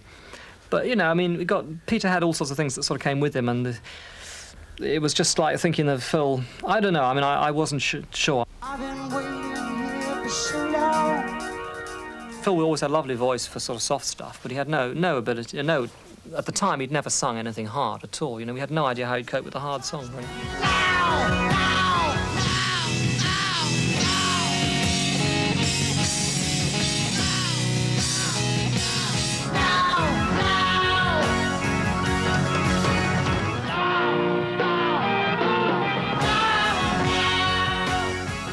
I was the last person that anybody thought I was going to sing. I'd always been singing with the band, and I'd always done the backups on the albums. I've always felt the singer was the cheapest gig in the band, because all they had to do was look good and wiggle their bum. That's the way I used to look at singers. And so I never wanted to be a singer. I always wanted the most respectable gig in the group, which was, of course, the drummer, you know. I felt that the drummer was the goalkeeper of the group. It was, you could have a bad band with a good drummer, and it would still sound good. So when he left and we started to get singers down, I used to stand there and teach them the melody, you know. We used to audition these people every Monday for I don't know how many weeks. It felt like an eternity. And then my first wife at the time, you know, she said, why don't you become the singer? And the thought horrified me of coming out from behind the drum kit, you know, and wiggling my bum and sort of doing everything that I said I wouldn't do. So anyway, I suggested this to Tony and Mike and Steve, and they were very surprised at my suggestion, and they also were a bit dubious as to whether I'd better carry it off or not. The path is clear, though no eyes can see. The course laid down long before. And so gods and men, the sheep remain inside their pen, though many times they've seen the way to lead. He rides majestic past hordes of men who cannot or gaze with joy. The first gig was strange because I've been so used to just looking up and seeing Peter there, and I got a certain confidence of seeing Peter. You had to look down then, didn't you? Yes, I feel like I was looking down, you're right. And it just seemed so funny. And also, you just didn't know really how the audience were going to react, because you thought that they were going to miss him and everything. Miss Peter, I mean. And it was very strange. About halfway through the show, I suddenly realised this was going to work. I mean, he had his own approach to the audience, but they sort of seemed to like him, you know, which was curious, you know. Well, it's you talk about it in third person, actually, just sitting here. Yeah, it's like, I remember London, Ontario was the gig, and I just remember being more worried about what I was going to say to the audience than anything else, because Peter did have was a communication. And although it was more of a mysterious traveller than a bloke next door or a mate, he did communicate with an audience, and I thought that was very important. So I was more concerned about that aspect of it working than actually singing the song. We're going to try, together, all of us, to levitate the entire Wembley Stadium complex. Everybody hands in the air. Now the next thing is everybody go with me.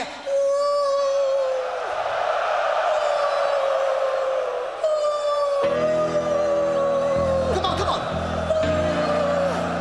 I think I felt something moving. Yes, I think something's happening. I think because Phil had come from within the group, I think people were very forgiving. And also, in fact, I think musically the band sounded better than ever. Angels never know it's time to close the book and gracefully decline. The song has found a tale. My, what a jealous fool is she. The face in the water looks up. She shakes her head as if to say that the blue girls have all gone away.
Although they're rarely in the hit parade, Genesis are a supergroup, one of perhaps 5 groups in the world that always sell out, one of the few bands that can even fill the huge American halls.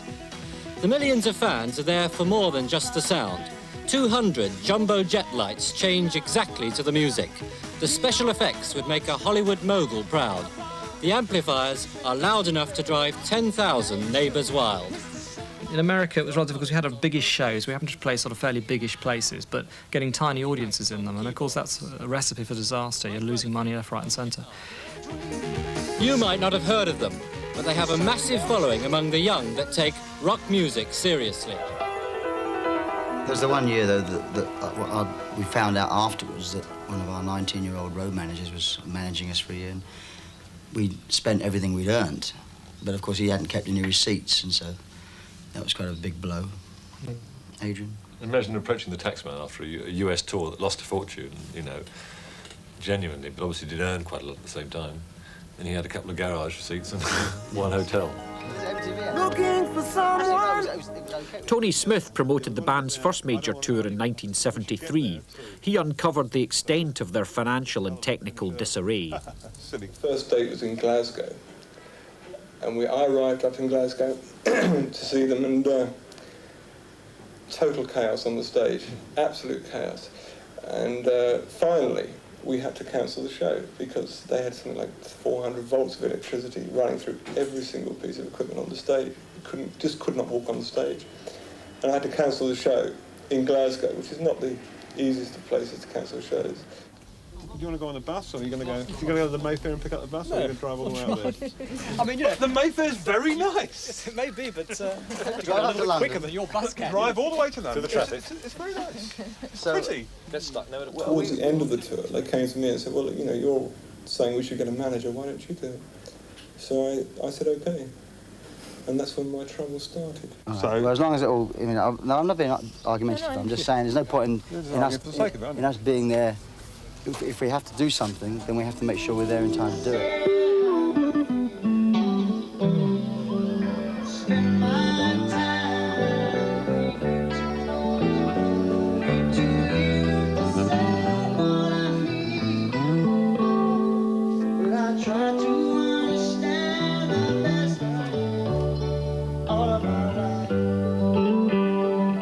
We've always argued and discussed, and that's why you're in a group.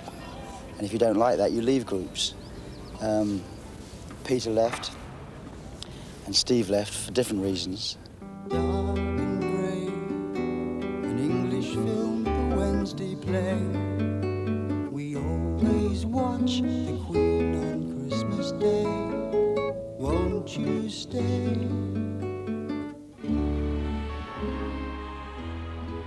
was funny because he just didn't turn up one day when we were doing the mixing of Seconds Out, I suppose it was. Yes, the live album, you know. So he didn't turn up, so we mixed him out of the rest of the album, and that was it, really. No, he just, I don't know, I wasn't really expecting it, actually. I was kind of surprised because on Wind and Wuthering, I felt he did some of the best writing contribution he'd ever done for us. I managed to let off steam by doing a solo album, which was successful. And it created a difficult situation within the band because the band perceived it as a threat. So there was pressure on me to give up the solo career. And I said, fine, okay, provided a percentage of what I do is done by the band, and the band said, well, we don't really do things like that. We do it by committee. So it was a very difficult decision, and it took me over 2 years of agonizing about that decision, but I felt that the band was no longer a healthy musical climate for me. I always felt that Steve's strong point was as a guitarist, strongest point, I think, more than as a writer. And I don't know if he ever really could see it that way in a sense, but I mean, he had some very original sounds and an original way of playing.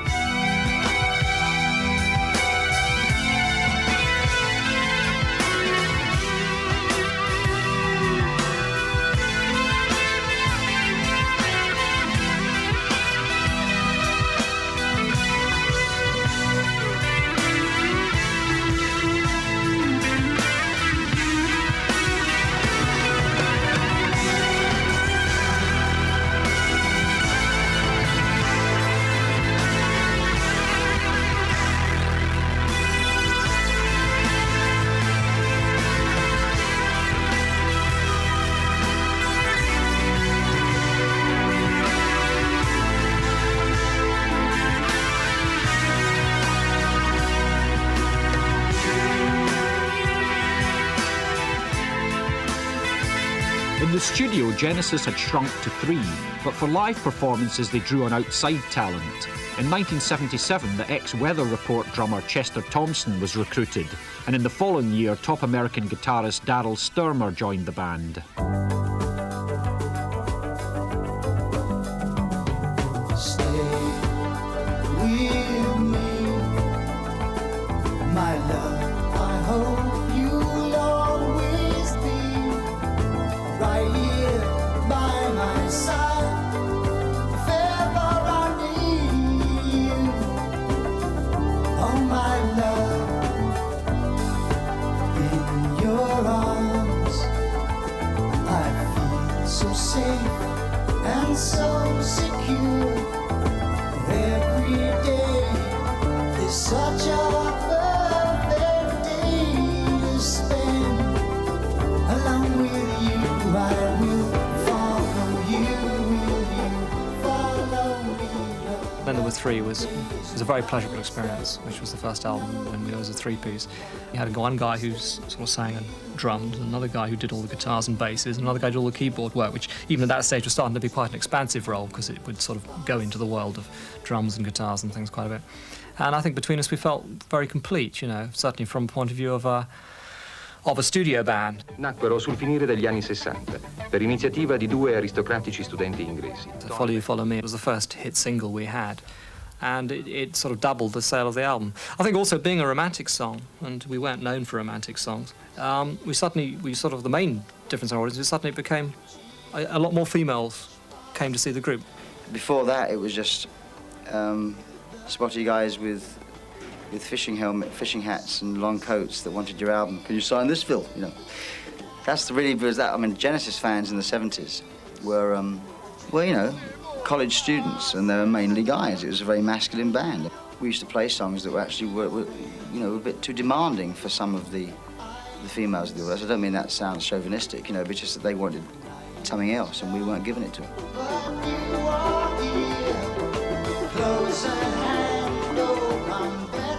There was a young girl that used to follow us around everywhere, from Watford, who was beautiful, absolutely beautiful. And we all our times were hanging out, but she never ended up going with anybody. She was just a big fan of the music, you know.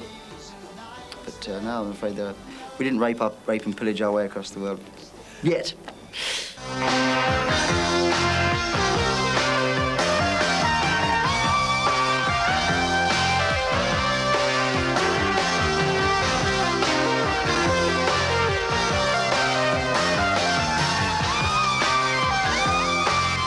really genuinely thought that the punk thing was a good idea, you know, or not a good idea. It was a good thing that it happened, because it was like someone shaking a tree and all these things that fell off, all these bands that fell off like bad apples, you know.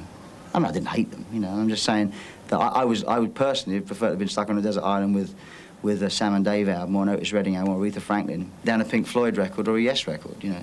That's what I was listening to. Many too many have stood where I stand. See, most of the bands that were being slagged off as being dinosaurs and boring, I thought were boring as well. And so when someone else comes along and says, all that lot are rubbish, they're all crap, they're all boring old farts, you know, I'm saying, yeah, they are actually, you know. And then suddenly we're mentioned in the same mouthful. I think, well, that's a drag, you know, because I saw different things in our music.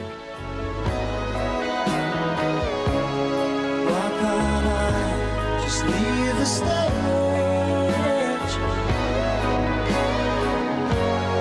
Maybe that's because you securely locked me up, threw away the key. On my mind, please would you find the key? Open my mind, because you let me go free.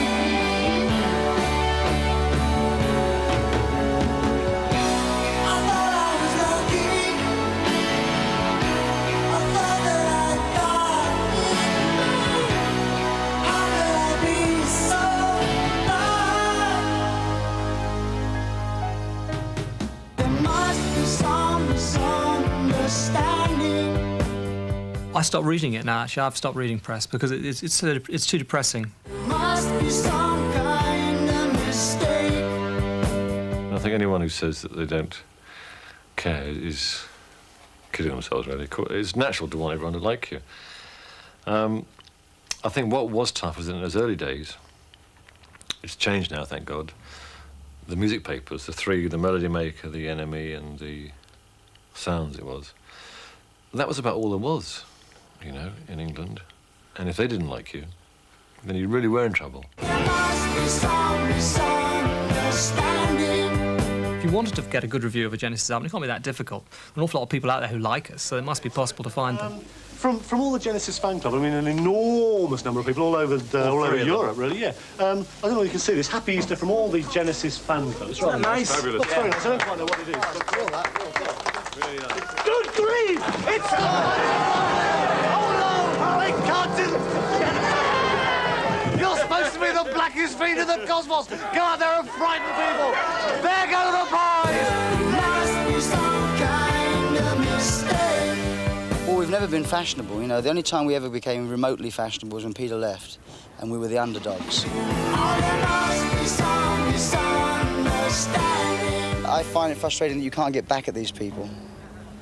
And a lot of the abuse nowadays, or in recent history, has come from on personal matters, you know, about what I look like, as opposed to what the music's like, you know. And I kind of find that very frustrating. NME was interesting because it was so vicious, you know, and it wasn't just vicious to us, it was vicious to hundreds of people.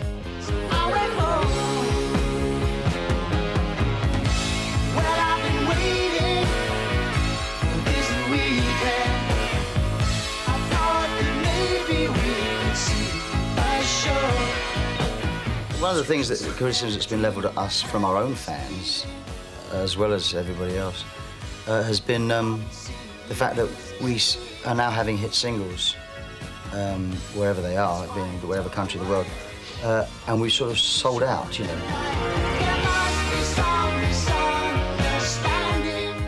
I don't think we have sold out at all. Our music is just reaching more people because more people like it. More people are playing it on the radio. We've always written 3 or 4 minute songs, but people never played them on the radio because they figured that we were an albums group, you know. And also they probably weren't very good 3 or 4 minute songs, some of them, so they probably didn't deserve to be played, I don't know. But we've always tried to write singles, we've always tried to do that, and now we're just doing it better, I suppose. The release of Duke in 1980 signalled a new and more commercial era. The success of shorter and more accessible songs scotched rumours that the band were disintegrating and spending too much time on solo projects. People still come up to me and they say, "Are you breaking up?" you know. And they still can't understand that it's possible to do more than one thing, musically. You know, if you think about it, being in a group's actually a bit unhealthy. Once you've got past the initial sort of 5 years, and just to get the group going and get playing together. It's a strange life, the idea of just you play with 3 or 4 other guys and that's all you do. I can feel it coming in the air tonight. Oh Lord, I've been waiting for this moment all my life. Oh Lord. In 1978, when my marriage broke up, I sat down with the band and said, you know, if we can exist with me in Vancouver, which is where my family had gone to, we still had a band, but if not, then I've left because my family was obviously more important. The other guys quite rightly said, now just hang on, you know, we've been thinking about doing something on our own, so why don't we do that while you get yourself sorted out? So Tony and Mike did their first solo albums. And I went to Vancouver, came back, nothing had changed. I found myself back at home 3 or 4 months later. Meanwhile, they were well ensconced in their albums, so I started writing. And that's really how the solo things developed to such an extent. I was there and I saw what you did. I saw it with my own 2 eyes. So you can wipe off that glitter, know where you've been. Solving a pack of lies. Oh, wait. Yeah, I mean, I was surprised Not yet. How well Face found it. I'm sure Phil was surprised, even more surprised than me. Well, you can't get any more successful, can you? I think he's... It's not possible without going into politics.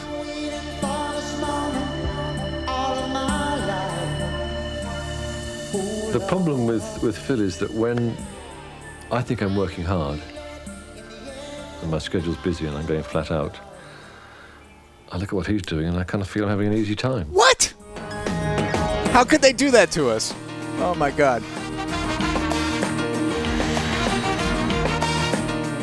It's the South of France. It's an open-air show at the South of France. Every time we mention open air and Genesis in the same breath, it pours the rain.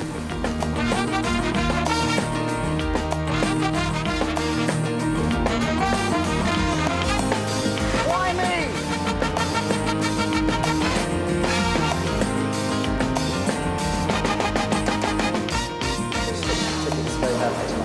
Oh, they're doing a documentary. It's not just rock and roll, see? It's not just playing drums and singing.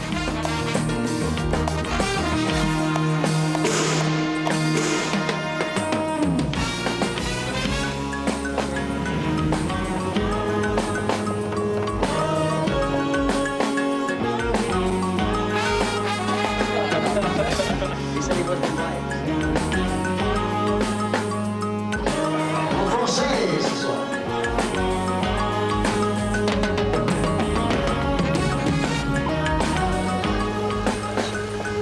Phil is the best. I've never known anybody like Phil's the best guy you've ever worked with.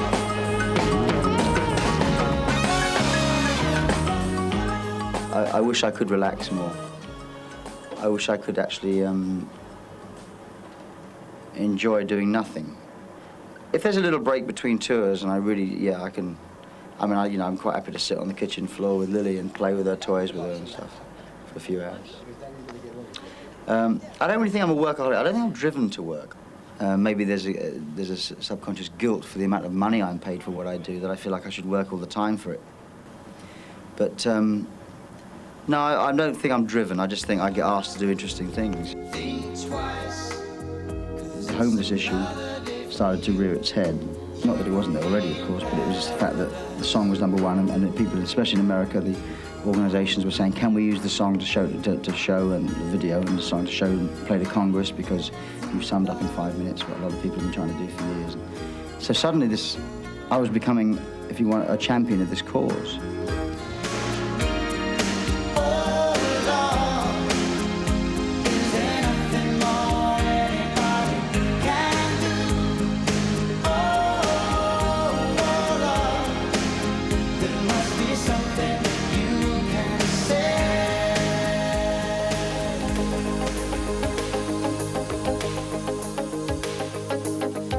generation blames the one before, and all of their frustrations come beating on your door. I know that I'm a prisoner to all my father held so dear. I know that I'm a hostage to all his hopes and fears. I just wish I could have told him in the living years. The main difference with the Mechanics project is that it's different people involved in it. But working without Phil and Tony, it's like doing the same thing with different people. It comes out so different, you know, you kind of go a different way. I'd done a couple of solo albums prior to the Mechanics, which hadn't done anything at all. The first album came out well. I got lucky. I mean, working with Paul Carrick and Paul Young singing, two great singers, and Adrian Lee on keyboards and Peter Van Hook on drums, we just sort of clicked, you know.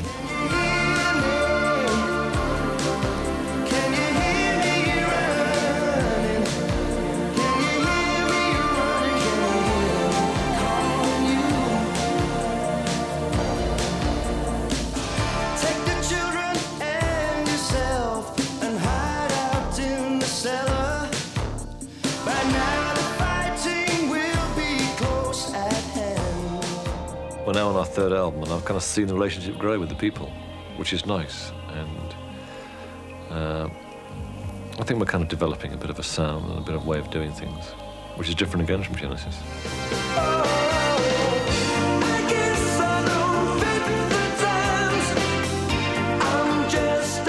Tony Banks has scored several films and collaborated with artists like Toyah Willcox and Fish of Marillion. In 1989, he released the solo album Bank Statement. Tony, I would say, is the most important writer in Genesis. That's what... Him with Mike is a close second. The most important writers in Genesis in terms of what people like about Genesis. And yet Tony has the least success. But if people knew what he brought into Genesis, they'd probably give his solo work more of a listen.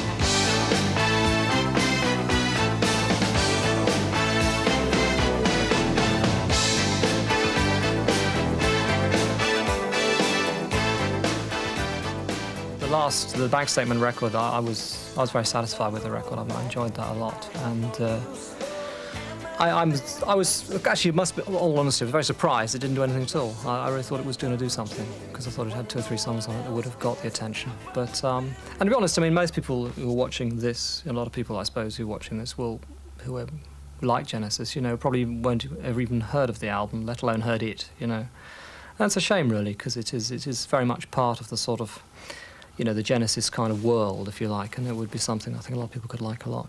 I mean, I sing the odd track on my solo stuff, and people find almost those are the easiest tracks to take, because at least they've got some personality to go with it, you know. And yet my voice doesn't compare with the other voices I've used. It's so easy, rider, ain't no midnight cowboy, took his place at the starting line. 'Cause he left you behind with his reputation, Lone Ranger still fresh in our mind. But I think because we do the solo stuff, individual written material is now well taken care of, and the feeling is that we must keep the group for something that only the group can do, which is writing material together. And we felt over the years, you know, even back in the days when we were writing, perhaps doing more individual stuff, that often the best songs were the ones that were written by the group in the studio. And so when we came in with the album, Abacab in particular, we decided we'd start doing it that way. And we actually wrote it in this room.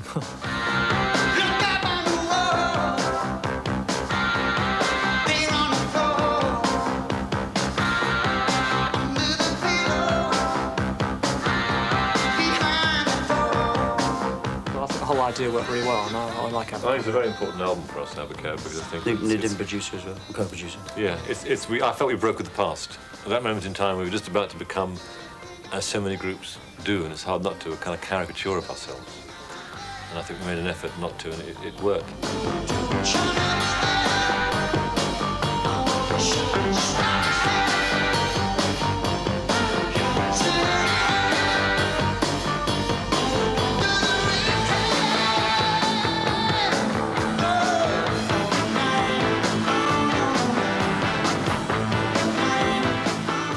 After working with Phil Collins on Face Value, producer and engineer Hugh Padgham has become an important figure behind the scenes.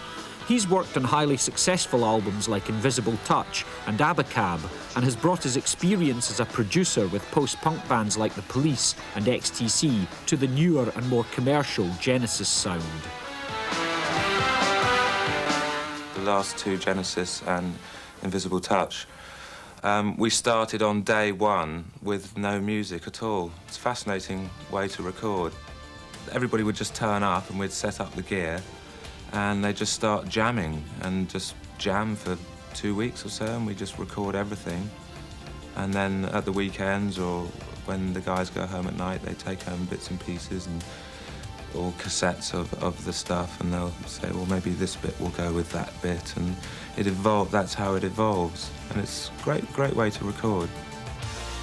Expensive if you haven't got your own studio.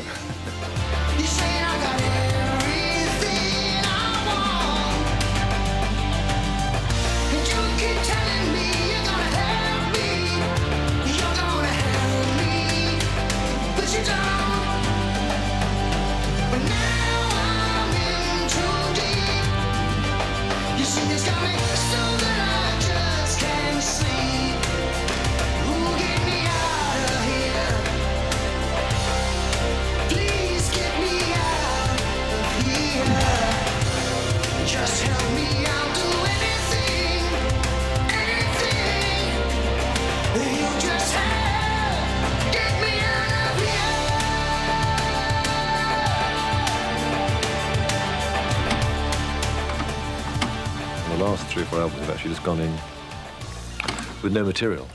We come down here and sit down and just start improvising and messing around and write it together. It's quite a frightening thing to do in a way, you know, but then I suppose you always know that if it didn't work, you could always, you know, get some material that we've written individually. Invisible Touch was literally a guitar riff of Mike's. Ding ding ding ding ding ding ding ding ding ding ding ding ding. And we picked up on that. I had, for some reason, one of those moments where I start a drum machine, he starts playing, I start singing, and you've got a song, you know. And I started singing, She Seems to Have an Invisible Touch. And it seemed to me a very strong chorus. It also seemed to me pushing Genesis into a little bit of a slightly R&B area.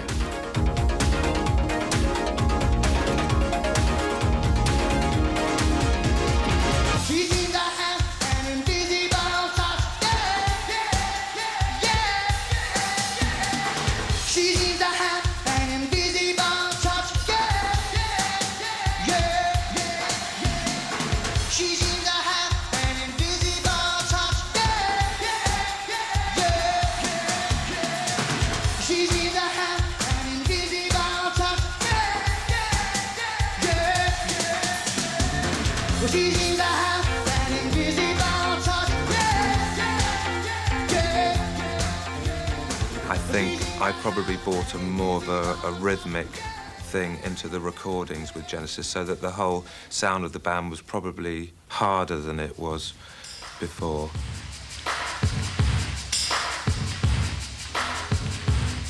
I was sick and tired of hearing records in the 70s that sounded like they'd been recorded in cardboard boxes, or cardboard boxes with carpets all over the walls. And to me, when you stand next to a drummer or you go to a gig and hear a band play, the drums are really loud, and if you stand next to a guy drumming, you know, you can't stand it, it's too loud. And I wanted drums to sound like that on a record. What the drum machine did, to me, was opened up everybody's writing, you know. For instance, in the early days, if Tony was playing us a piece on his own at the piano, they'd both be both hands filling in the rhythm, you know, to give you an idea what it would be like.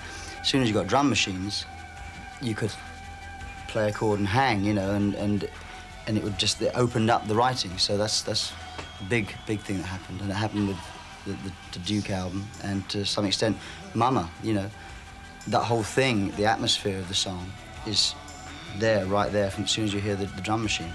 Without it, it's a different song altogether. Oh, I just can't go away. In the heat, in the steam of the city, the running, just give me a word.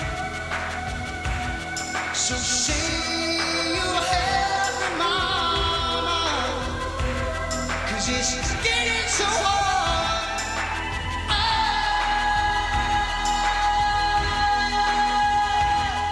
Now I can't give you more, but I know I'm always there. You listen, you teach me, mama, and I know signs you get. So get down now here beside me. How are you going nowhere? No, I won't hurt you, mama, but it's getting so hard.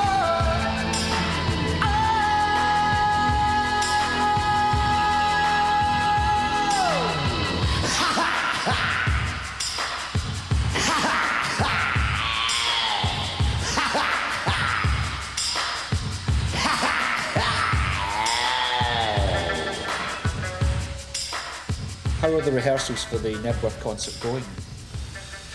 Finished. I don't know. We'll tell you after it's happened, yeah? Oh, you know, we're only actually about 2 hours worth of rehearsing. Considering we haven't played for 3 years, we should have probably done more than 2 hours. But it's like an old pair of shoes. It fits as soon as you put them on. Did I say I love you? Did I say I care? Did I say that emotion is something we don't share? I don't want to be sitting here trying to convince you, 'cause you know I know, baby, I don't wanna go. We cannot live together, cannot live apart. That's the situation. Knowing from the start, why should I have into that future? 'Cause you know I know, baby, but I don't wanna go. What songs are you doing and why did you choose those ones? We're doing Turn It On Again, That's All Mama, and Throwing It All Away. Why do we choose them? Well, it's kind of obvious in these situations. Only 3 or 4 chords in them, isn't it? Yeah. Has to convince you, 'cause you know I know, baby, that I don't wanna go. Someday when you're sorry, someday when you're free, the memories will remind you that our love was meant to be. But late at night when you come on me, the only sound you hear is the sound of your voice call, just calling out. I think a lot of people listen to our stuff with preconceived ideas that, in the same way that maybe we would or I would listen to a Grateful Dead album, a band that's been around a long time, you think you know what you're going to get. I won't be coming home tonight. My generation will put it right. We're not just making promises that we know we'll never keep. Too many men, there's too many people making too many problems, and not much love to go round. Can't you see this is the land of confusion? Well, this is the world we live in, and these are the hands we give up. You never let's start trying to make it a place worth fighting for. This is the Really, Genesis is just a name that the three of us go under. You know, we've been through so many changes since the band began. We're writing different kinds of songs than we did then. Everything's different, so there's no reason to suspect that the next album should be the same as the last one. It's a shame that more people don't think that. You keep telling me I got everything. You say I got everything I want. You keep telling me you're gonna help me, but you're gonna help me, but you don't. We haven't made a definitive album. I always say I kind of like to do one. You know, the Floyd have got actually a couple, in fact, probably. And most bands have one of those albums. Actually, maybe not The Who. And I'd like the idea of doing one like that. But then maybe once you do that, you know, what happens next? Which is perhaps why I think it's easier for us to keep going. Still trying to do it. Still trying to get it right.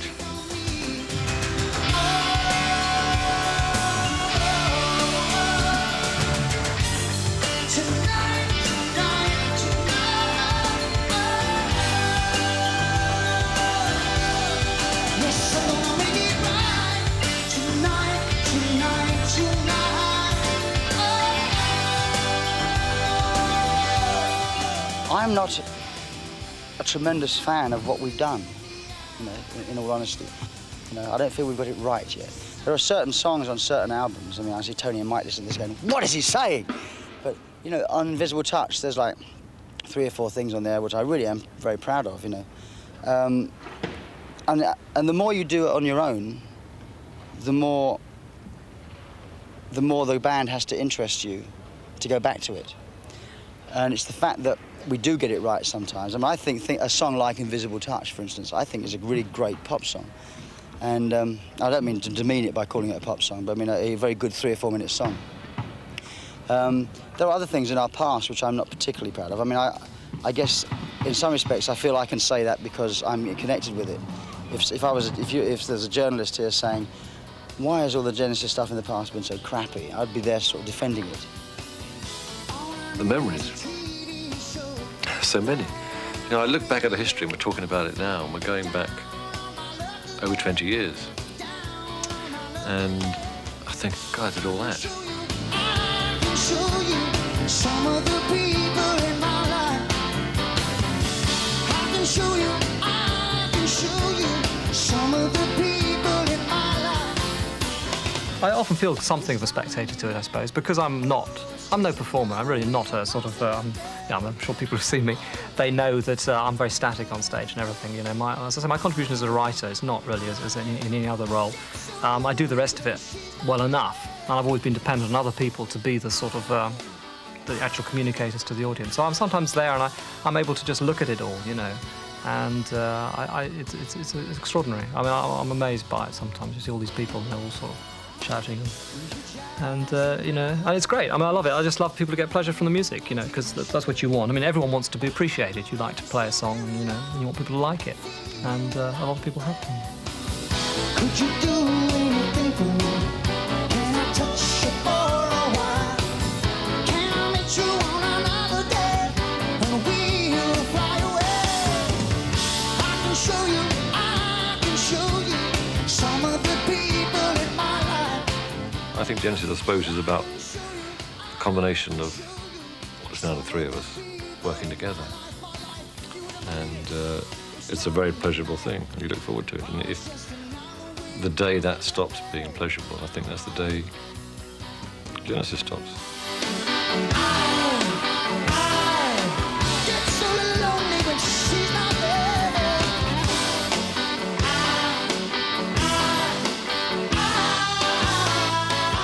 I'd like to see Peter make more commercial and less artistic records. I'd like to see Phil make more artistic and less commercial records.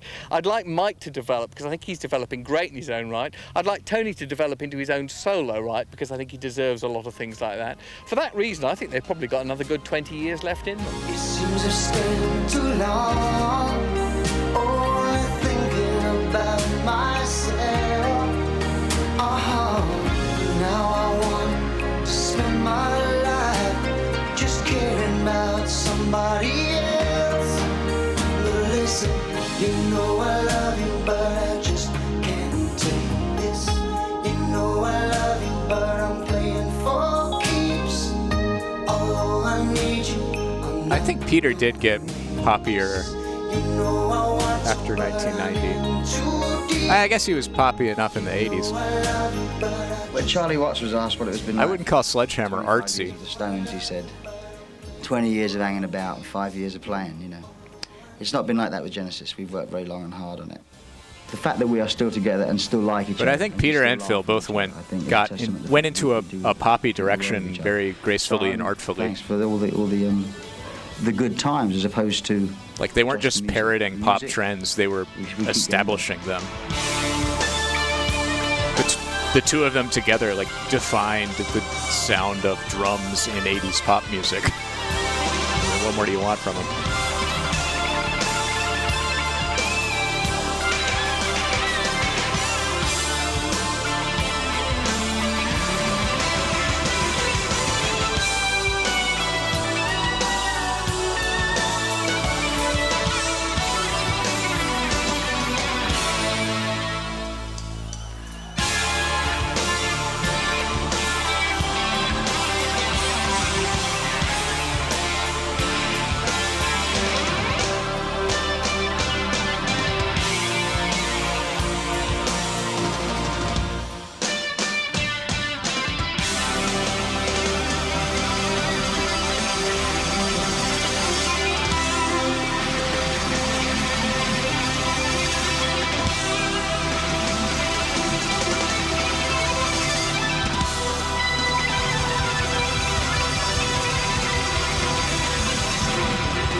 Thank you very much.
Yeah, this was very enjoyable. I've learned a lot today.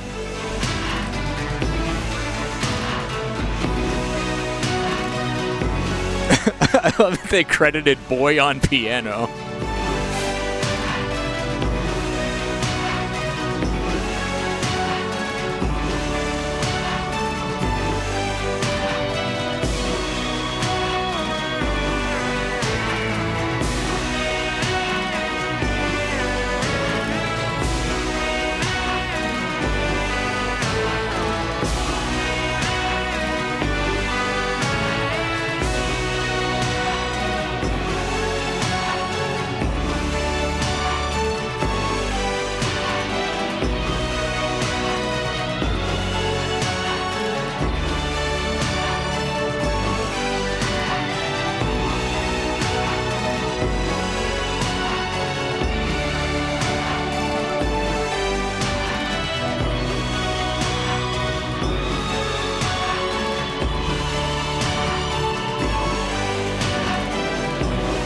Is this instrumental a Genesis song, or is this just the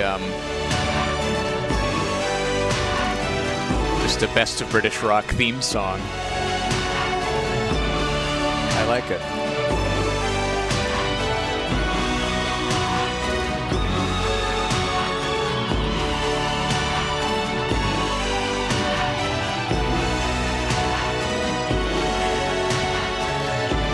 It's very hypnotic.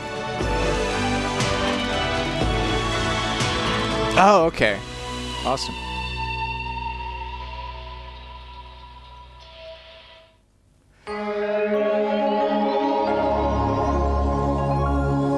Logo. Best of British Films. Bob Films.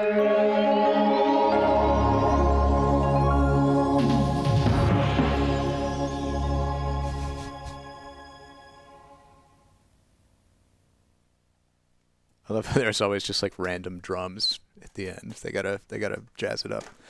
Oh boy. Well, this was great. Everyone, shout out to Green Day for sending this one in. This has been 90 solid minutes of entertainment and music history.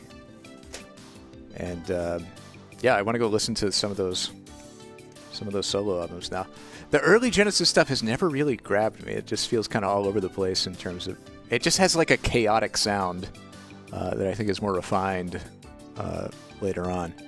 But I still do want to spend some time with those early albums, and now I also know about all the other solo projects that I can check out.